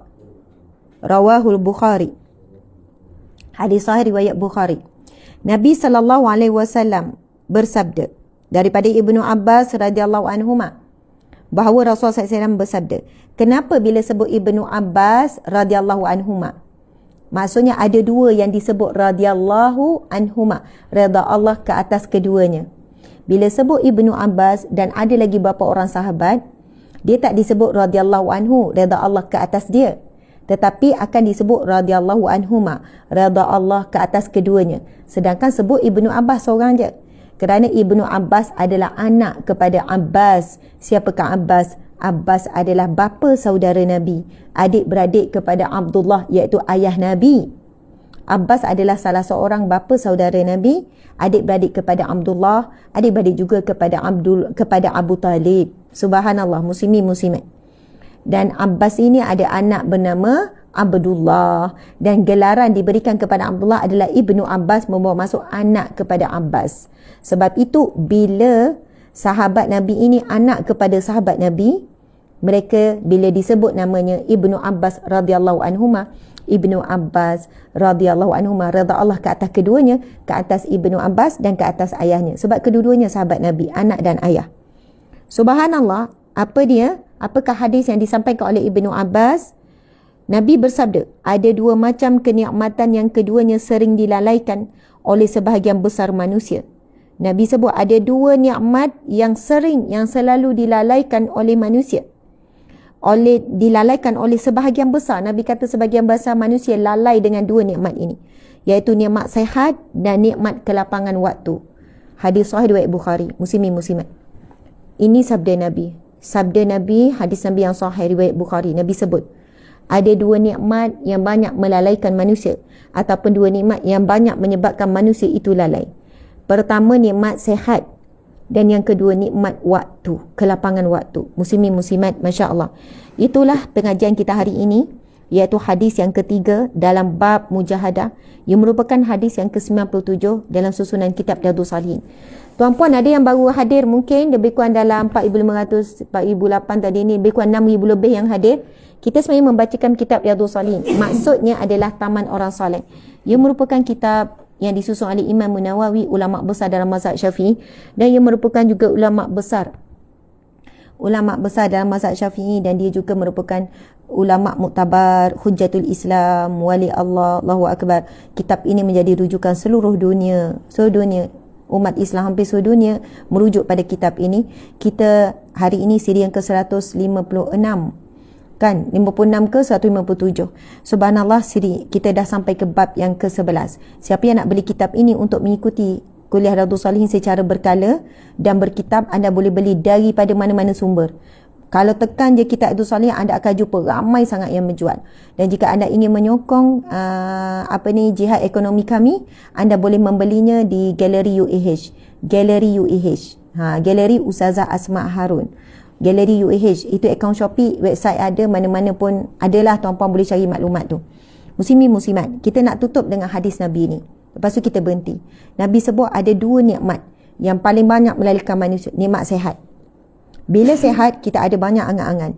Bila sihat, kita ramai sebab sehat, muda lagi. Kita ramai di kalangan kita yang menangguhkan untuk hijrah, menangguhkan untuk taubat, menangguhkan untuk buat perkara baik sebab masih sehat. Dan bila sakit, barulah mula. Kan, kenapalah nak tak banyak pergi menyantuni orang susah. Kan, barulah nak pergi ke masjid bila dah sakit. Barulah mengayu-ayu berdoa, ya Allah berilah aku sihat, lumpuh ni, ya Allah bagi aku boleh berjalan semula. Dan kalau aku berjalan, aku nak banyak ke masjid. Ya Allah berilah, dalam hati mungkin dah lumpuh contohnya, mulut tak boleh cakap, ya Allah berilah aku boleh bercakap semula, supaya aku boleh baca Quran. Ya Allah, kakiku ni nak melangkah ke majlis-majlis ilmu. Ya Allah, subhanallah, muslimin muslimat. Tapi ujian sehat ni menyebabkan kita banyak angan-angan terhadap dunia. Sakit barulah berangan-angan untuk buat amal soleh. Subhanallah. Dan ujian yang kedua adalah ujian waktu lapang. Saya teringat hadis Nabi SAW, dan ini adalah hadis yang sahih. Nabi SAW bersabda, Nabi sebut, akan tiba suatu zaman yang mana setahun ibarat 1 bulan, 1 bulan ibarat 1 hari, 1 hari ibarat 1 jam, dan 1 jam ibarat seperti, Nabi beri gambaran umpama seperti daun kering yang dibakar. Maksudnya bayangkan ya, daun kering ni memang lajulah, daun basah lambat sikit, mungkin tak terbakar. Tapi bayangkan ya, tu apa sahaja daun kering yang dibakar. Daun kering yang dibakar maksudnya lajunya. Muslimin muslimat dimati Allah sekalian. Nabi sebut akan tiba suatu zaman. Kan, setahun ibarat sebulan, sebulan ibarat 1 jam, 1 bulan ibarat 1 hari, 1 hari ibarat 1 jam, 1 jam ibarat seperti daun kering yang akan dibakar. Muslimin muslimat, apakah maksud yang disampaikan oleh Nabi? Adakah setahun tu jadi makin pendek? Kalau sebulan ni 1 tahun 365 hari, dah jadi 200 hari, jatuh 1 hari? Tidak. Adakah 1 hari yang jadi semakin pendek seperti 1 jam? Kalau sebulan ni 24 jam, jadi makin pendeklah pula peredaran matahari dan bulan ni, sehingga 1 hari dah jadi 1 jam. Daripada 24 jam jadi 20 jam, jadi 10 jam? Tidak. Namun yang dikatakan, syarah daripada alim ulama, dikatakan yang dimaksudkan adalah kerana masa sudah hilang keberkatan. Sudah hilang keberkatan. Tuan-puan perasan tak? Masa kita rasa sangat cepat. Kan, subhanallah, kita rasa sekarang ni Syawal lah. Nanti kita tiba-tiba, dah Ramadan dah. Sebab itu ada manusia, nak tahu kita berkat ke tak masa kita, mari kita cek. Ada manusia, 24 jam yang sama, dia boleh buat banyak benda. Subhanallah. Dia juga bekerja, dia juga sibuk, tapi dia boleh baca Al-Quran, dia boleh baca Yasin hari-hari, dia boleh baca Al-Mulk dengan sajadah.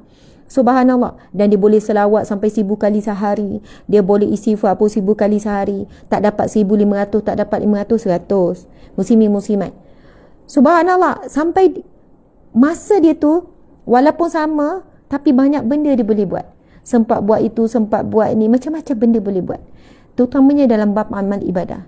Tapi kalau tanda-tanda hidup kita hilang barakah, masa dan nyawa kita, sebab Nabi kata apa? Sehat dan juga masa. Ini banyak manusia lalai. Kita bimbang kita mati dan lalai.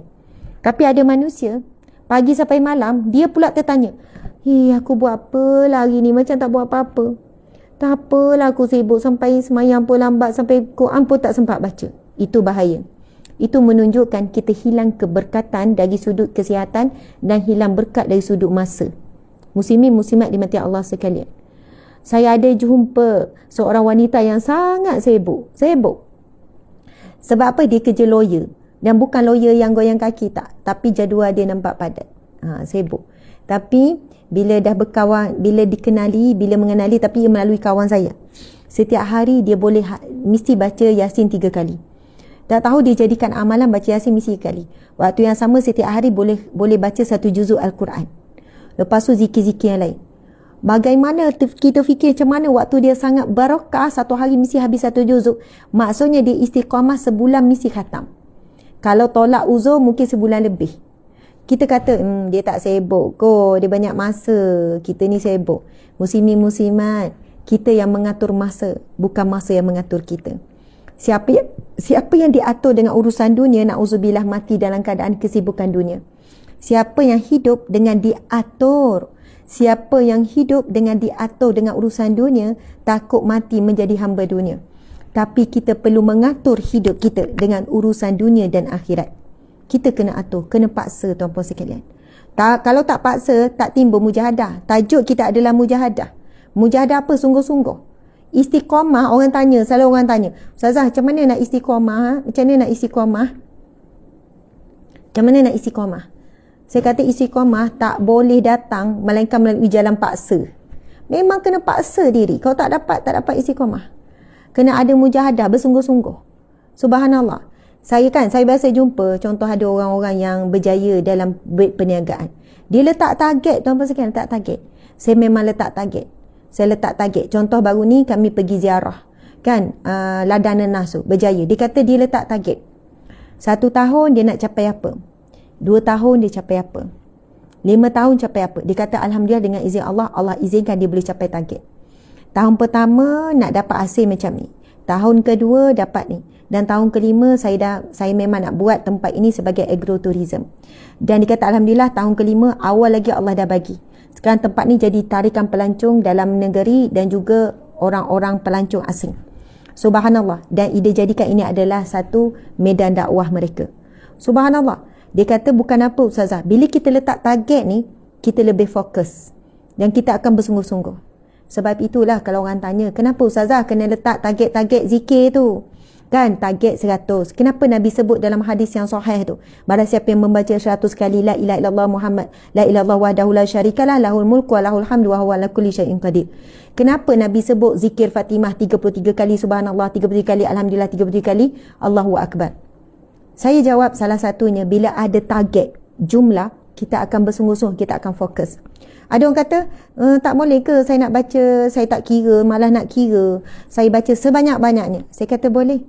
Tapi boleh jadi ada hari kamu tak akan baca langsung. Tinggal terus. Ada hari kamu akan baca sangat sedikit. Tak sampai pun kepada jumlah yang disebut oleh Nabi. Sebab itu bila kita ada target, kita letak target. Masing-masing letaklah target pada diri masing-masing. Setiap hari mesti istighfar 100 kali contoh. Selawat mesti 100 kali. Kalau rasa berat sangat target tu, letak 50 kali. Masya Allah, Allahu Akbar. Setiap hari mesti solat duha ni. Memang nak istiqamah, mesti melalui jalan mujahadah. Mujahadah ni maksudnya bersungguh-sungguh, memaksa diri muslimin-muslimat. Barulah kita akan pergi pada istiqamah. Ada orang minta doa, Ustazah doa istiqamah, kita pun bagilah doa apa? Kita bagi doa istiqamah, contohnya ya muqallibal qulub sabbit qulubana ala dinika wa ala ta'atika. Saya kata, kalau pun saya bagi doa untuk istiqamah ni, Masya Allah, dibimbangi, tak istiqamah pun baca doa tu. Maksud baca doa pun tak. Gitu. Saya cakap pada diri saya, tuan-puan sekalian. Saya bukan cakap pasal orang lain. Saya pun berjuang nak istiqamah. Kalau orang tanya Ustazah macam mana nak istiqamah macam Ustazah, saya kata saya pun tak istiqamah.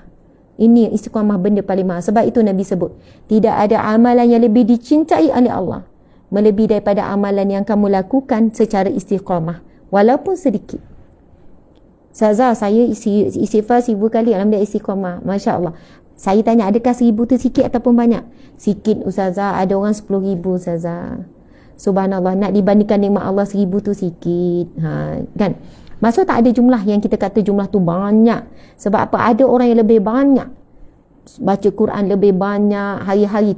Saya dah jumpa 3 hari sekali khatam. Saya ada jumpa 3 hari sekali khatam. Dahsyat tu apa sih? 3 hari sekali khatam. Macam mana dia buat? Setiap kali lepas solat baca 2 juzuk. Jadi satu hari habis 10 juzuk. Hari kedua 20 juzuk. Hari ketiga 30 juzuk. Saya jumpa depan-depan. seorang wanita yang setiap kali lepas solat habis 2 juzuk. Kalau kita kata dia tak ada kerja, dia tak sibuk kan. Tanpa sekan, kalau kita nak cari alasan sibuk, maka dunia kita huru-hara. Memang Allah akan sibukkan. Berhati-hati siapa yang selalu beri alasan sibuk sampai tak sempat baca Quran. Memang kita akan disibukkan dengan urusan dunia yang tidak henti dan kita akan lelah dengan dunia tersebut. Tapi siapa yang tak cari alasan, usaha juga, kita akan dapati masa kita seharian akan barokah, urusan kita akan dipermudah. Itu kelebihan orang yang mujahadah, orang istiqamah, orang yang paksa diri untuk diluangkan untuk kalamullah, untuk solat-solat fardu, untuk solat-solat sunat, untuk buat kerja-kerja amal soleh. Kita akan dapati kehidupan, masa banyak kita boleh buat dalam satu hari, masa tu berlalu dengan perlahan. Masa tu akan jadi berlalu dengan perlahan. Kita rasa masa tu berlalu dengan perlahan. Kemudian yang ketiga, pekerjaan kita akan dapat pertolongan Allah. Akan dimudahkan untuk kita, pekerjaan kita dimudahkan Allah. Yang jadi kita duduk susah sangat dengan urusan dunia ni, tu apa sekarang tak habis-habis sibuk pagi sampai ni, adalah disebabkan kerana urusan kita tu payah. Sepatutnya boleh selesai sejam, jadi 3 jam. Sebab tak dapat pertolongan Allah. Tak dimudahkan oleh Allah. Tapi bila Allah mudahkan, urusan biasa kita buat 3 jam, boleh siap 1 jam. Masya Allah. Itulah subhanallah antara syarah yang kita boleh fahami muslimin-muslimat daripada hadis yang kita bacakan, iaitu Nabi sebut ada 2 macam nikmat yang keduanya sering dilalaikan oleh sebahagian besar manusia. Manusia sering lalai, manusia tak sedar ini ada nikmat yang besar, iaitu nikmat sehat dan kelapangan waktu. Masya Allah muslimin-muslimat. Okey sahabat-sahabat, sekadar itulah perkongsian pada hari ini. Mudah-mudahan dapat sesuatu, dapat kekuatan, dapat motivasi, insya-Allah. Masih ada lebih kurang dalam 5K ni, saya nak mengajak. Besok ada tak diorang bagi Ustaz poster? Saya minta sebab nak buat pengumuman, tak ada. Muslimin muslimat, saya sebenarnya minta tim bagi poster print pada saya, senang saya tunjuk. Gitu kan, supaya orang nampak. Esok start daripada jam 10 pagi sampai 5 petang. Ingat ni, 10 pagi hingga 5 petang. Kami ingin menjemput semua, tak pilih siapa-siapa. Semua, anda semua, untuk hadir rumah terbuka yang kami anjurkan. Ini adalah rumah terbuka untuk kita semua. Ada pelbagai menu yang istimewa. Kambing golek, kibas golek. Lepas tu kita ada sembelih lembu 2 ekor. Kalaulah insya-Allah, kalau nampak ramai yang nak hadir, 3 ekor lembu. Lokasinya di mana? Ladang Ternak Ummah. Ladang Ternak Ummah. Anda boleh cari ladang ternak di Kampung Sungai Yu, Kuala Selangor. Tuan-tuan boleh tulis di mana? Kampung Sungai Yu, Kuala Selangor. Siapa yang betul-betul nak hadir besok, tempohnya 10 pagi sampai pukul 5 petang. Siapa betul-betul nak hadir, anda pergi ke page rasmi Ustazah Asma Harun. Page rasmi Ustazah Asma Harun. Pergilah dekat TikTok, nanti kita share juga, ataupun dekat IG Muslimin Muslimat. Subhanallah, anda pergi, nanti di sana anda akan dapat maklumat lokasi. Bahkan anda boleh tengok pada poster, anda boleh scan. Anda boleh scan saja pada kita panggil apa tu? Anda boleh scan QR code tu, terus bagi location. Ustazah ada tak esok? Saya akan ada di sana bermula jam 12 sampai pukul 5. Sebab apa pukul 12? Kenapa Ustazah tak sampai pukul 10 awal-awal tu? Sebab di awal tu kami perlu hadir dulu ke lokasi yang lain yang kami sini tak boleh elak, iaitu di Yayasan Al-Jenderami. Jadi insya-Allah kalau tak sempat, kalau boleh sampai awal pukul 11 saya dah ada. Saya akan ada di sana bermula insya-Allah kita cuba pukul 11 dah ada sampai pukul 5 dalam tempoh tu. Dan macam-macam lagi menu istimewa sebagai menyantuni sahabat-sahabat. Tempat tu luas, 1000 orang pun muat. Ada surau yang sangat selesa berekon, dan anak-anak akan seronok sebab boleh tengok kambing, lembu kan, biri-biri, boleh naik tengok kandang yang sangat cantik macam rumah banglo, dan boleh feeding makan binatang. Anda boleh feeding. Dalam tu ada itik, ada ayam. Maksudnya anak-anak boleh bagi makan dekat lembu, kambing. Jadi subhanallah, esok anda dijemput semua. Daripada negeri mana pun, daripada daerah mana pun. Ustazah, orang Johor boleh ke? Boleh. Orang Kelantan boleh ke? Boleh.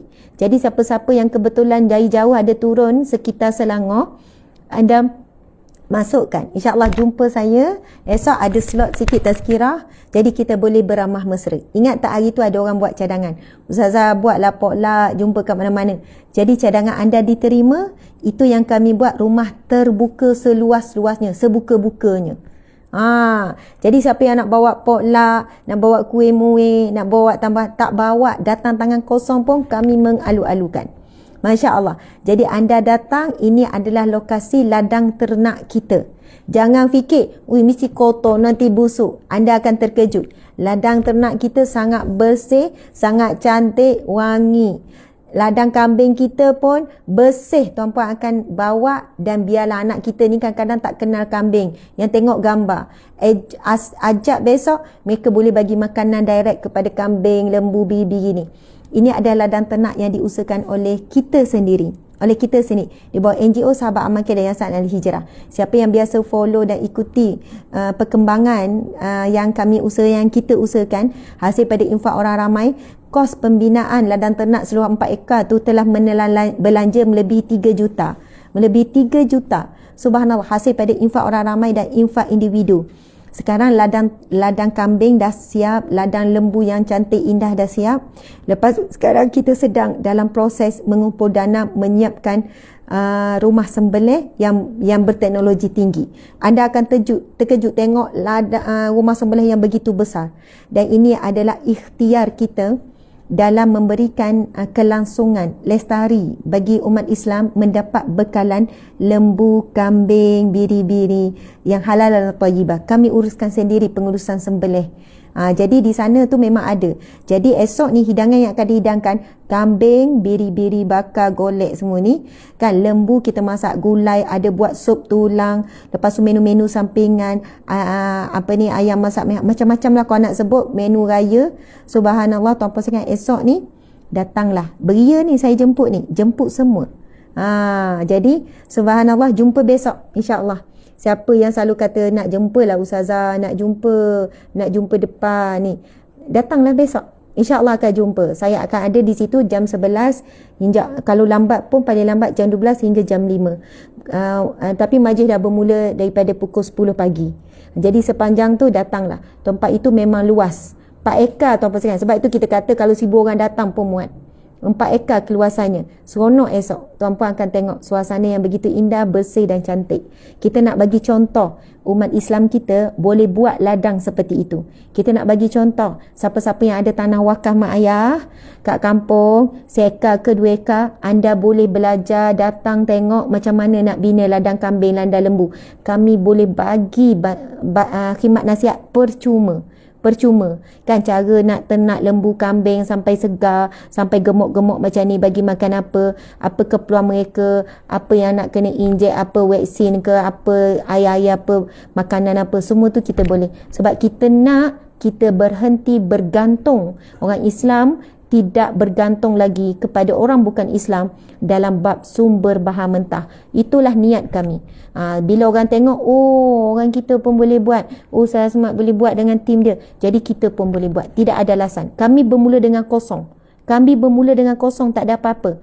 Bermula dengan cari tanah, bermula dengan melawat sana sini untuk belajar. Saya sendiri terlibat turun padang, pergi ladang sana sini untuk belajar macam mana pembinaan ladang yang terbaik, yang sistematik, macam mana gini-gini, kita gabung-gabung, kita siapkan. Sekarang ni tinggal berapa fasa lagi untuk menyiapkan. Jadi walaupun tak siap sepenuhnya, tapi memang dah selesa sangat. Subhanallah, muslimin muslimat, terima kasih banyak-banyak. Mohon maaf salah dan silap. Ada yang kata subhanallah, dengar pun dah seronok kan? Jadi datang. Mana lokasi dia? Sungai U, Kuala Selangor. Cari Sungai U, Kuala Selangor. Nanti bila sampai lokasi tu, cari ladang ternak Ummah. Nanti anda akan jumpa tu, ataupun lepas ni pergi page, anda QR code tu scan je, akan dapat location yang sampai ke situ. Masya Allah. InsyaAllah esok kita beramal mesra, berjumpa depan mata insyaAllah. Sekian, awak ni Kisalang ni anak ya, ayah mam, pok sepupu awak ni Kisalang. Ada orang Kisalang saya, ayah mam, pok sepupu. Terima kasih. Waalaikumsalam warahmatullahi. Ada yang kata alhamdulillah dapat dah location. Subhanallah, ada yang kata dah dapat location. Terima kasih. Sekian, wabillahi taufiq wal hidayah. Assalamualaikum warahmatullahi wabarakatuh. Jom jumpa di ladang ternak besok. InsyaAllah, muslimin-muslimat, saya mohon maaf salah dan silap. Kita tangguhkan kuliah kita dengan tasbih kafarah dan surah Wal-As. Bismillahirrahmanirrahim. Subhanakallahumma wa bihamdika asyhadu an la ilaha illa anta astaghfiruka wa atubu ilaih. Bismillahirrahmanirrahim. Wal 'asri innal insana lafi khusr illa allazina amanu wa 'amilus solihat wa tawasaw bil haqqi wa tawasaw bis sabr. Sadaqallahul azim. Abang sabar jap. Subhanallah, tuan-puan sekalian, ada yang tulis, saya suami isteri minat sangat nak ternak lembu dengan kambing. Siapa nak belajar untuk ternak lembu kambing, datanglah dan ternak. Kita akan bagi servis percuma. Tim kita akan share macam mana nak bermula daripada kosong. Macam mana nak dapat bekalan lembu pertama. Macam mana nak anak lembu. Macam mana sekian-sekian. Apa yang lembu dengan kambing biri-biri ni sensitif. Tuan-puan sekalian, mari belajar. Itu tujuan kita. Subhanallah, biar ramai orang Islam ternak lembu dan kambing sendiri. Tak susah pun. Dan bila kita belajar memanglah ada yang susah, memang ada susah, tapi nak si budaya kan. Seronok. Jadi mungkin ramai yang baru tahu, Ustazah ada ternak lembu, kambing, biri. Betul, ada. Lepas ni kita nak ternak ikan pula. Sekarang ni kan kita ada masalah krisis bekalan makanan kan. Semua negara pembekal akan berhenti untuk ekspor keluar pada negara masing-masing. Sebab itu kita sebenarnya memang tidak ada pilihan, melainkan kita kena membentuk kehidupan lestari. Lestari maksudnya kita boleh kena wujudkan ekosistem yang sustainable, yang boleh sustain, lestari, berterusan. Kita sendiri yang kena ternak. Sebab tu kami belajar ternak anak macam-macam. Tuan-puan sekalian, saya sebenarnya nak buat pengumuman siapa yang nak mengajak tuan-puan untuk melakukan ibadah korban bersama kami. Sebab binatang korban yang akan diambil ada daripada ladang ternak kita ni. Sebab daripada ladang ternak ni lah kita akan buat ibadah korban. Siapa nak korban dengan lembu ke, dengan kambing ke. Jadi anda boleh tengok ada komen-komen tu ya.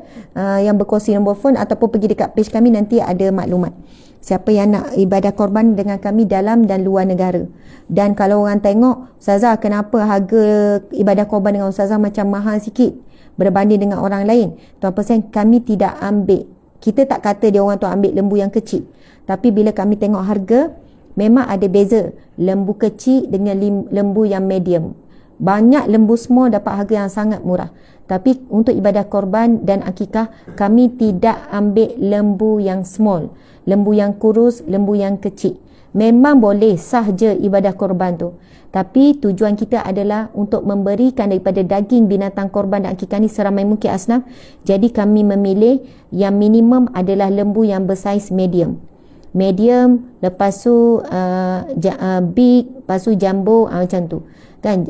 Jadi muslimin-muslimat large, medium, large, lepas tu jumbo. Sebab kita nak, kalau boleh binatang yang kita nak buat ibadah ni binatang yang terbaik, muslimin-muslimat. Jadi masya-Allah, siapa yang nak buat ibadah korban tu, saya cuma snap nombor telefon, anda boleh hubungi ya, muslimin-muslimat. Okey, ini snap sekejap nombor telefon ni. Okey, kita akan tukar. Encik boleh tukar. Ini nombor telefon ya. Nampak tak tu? Comel sangat. Lembu, kambing, biri-biri sedang memandang anda semua. Nampak tak? Lembu, kambing, biri sedang pandang. Dan mereka sedang kata pada anda, andalah yang kami cari. Gitu. Andalah yang kami cari. Andalah yang kami nanti-nantikan untuk menyempurnakan. Encik tunjuk situ kan? Biar depan. Gitu. Subhanallah, tempahan slot kurban dan akikah di talian. Korban Malaysia tu nombor dia, korban luar negara itu nombor dia. Pembelian lembu, siapa yang nak beli lembu, kambing, biri-biri hidup-hidup pun kami jual.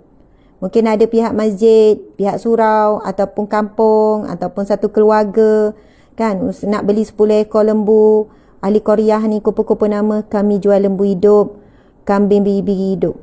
Siapa peniaga-peniaga yang jual daging lembu, kambing apa, nak ambil sumber daripada kami pun kami jual.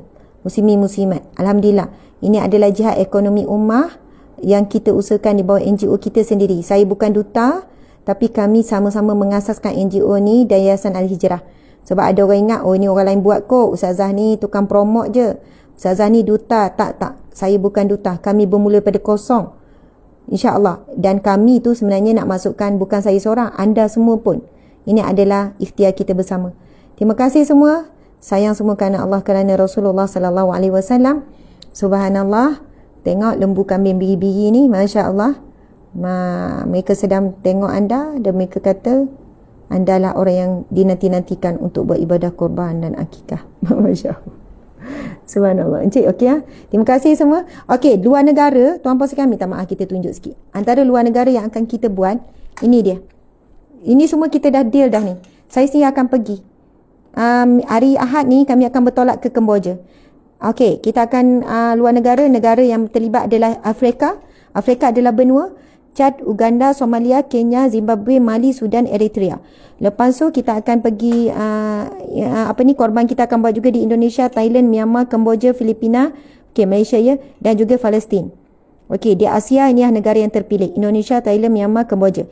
Hari Ahad ni saya, suami, Ustaz Azmi dan 4 orang staf kami akan pergi ke Kemboja untuk melihat sendiri lokasi dan berurusan sendiri binatang-binatang yang bakal disembelih, yang bakal dikorbankan nanti. Jadi nak pergi semua negara memang tak dapat. Tetapi insya-Allah kita akan pilih salah satu negara daripada Afrika. Mungkin minggu lagi tak tahu, tapi sebelum ibadah korban, saya dengan suami dan ada tim yang akan pergi ke salah satu negara di Afrika ni. Tak tahu negara yang mana, negara mana dah tahu. Tapi daerah yang kami tahu daerah tapi di benua Afrika, untuk saya sendiri nak tengok bagaimana kehidupan mereka, bagaimana kesusahan dan asnaf di sana.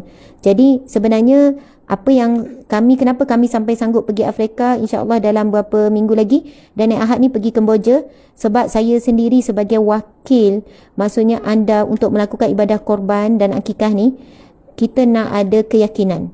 Kita nak yakin jumpa direct dengan pihak sekian-sekian, kita tengok bagaimana dia beroperasi. Sebab tuan-tuan sekalian, sungguh ini bukan tipu, sungguh saya nak sebut ni, banyak juga orang yang scammer ibadah korban. Sebenarnya mereka tak uruskan betul-betul, sebenarnya tak ada, berhati-hatilah. Sebab kita tak tahu scammer ni siapa di sebalik mereka. Jadi berhati-hati. Jadi saya sendiri, sebab kita berurusan dengan orang di sana, jadi apa yang kami buat, kami memang nak pergi jumpa sendiri wakil. Wakil tengok sendiri tempat mereka operasi kan, nak tengok mana lembu-lembu, mana kambing-kambing yang dikatakan tu. Takutlah kita berurusan dengan scammer kat sana. Jadi memanglah kita berurusan setakat ni semua okey, nampak semua okey. Tapi itulah dia. Okey, muslimin muslimat, ini harga sebenarnya dah campur dengan kos operasi. Harga tu kos operasi. Luar negara 410, Palestin, Thailand, Indonesia, subhanallah, Malaysia dan 810 medium. Itu yang kita kata lembu kita tak ambil yang small. Kalau ambil lembu small memang boleh harga yang jauh lebih rendah. Sebab beza harga. Bila harga lembu medium gemuk sikit, kita nak utamanya nak dapat daging yang banyak supaya lebih ramai asnaf fakir miskin yang boleh menerima dan dibahagiakan hasil ibadah korban ni. Itu kambing biri-biri. Jadi tuan-puan sekalian, itulah, masya-Allah, terima kasih di atas perhatian diberikan sehingga hampir 2 jam ni. Wabillahi taufiq hidayah. Assalamualaikum warahmatullahi wabarakatuh.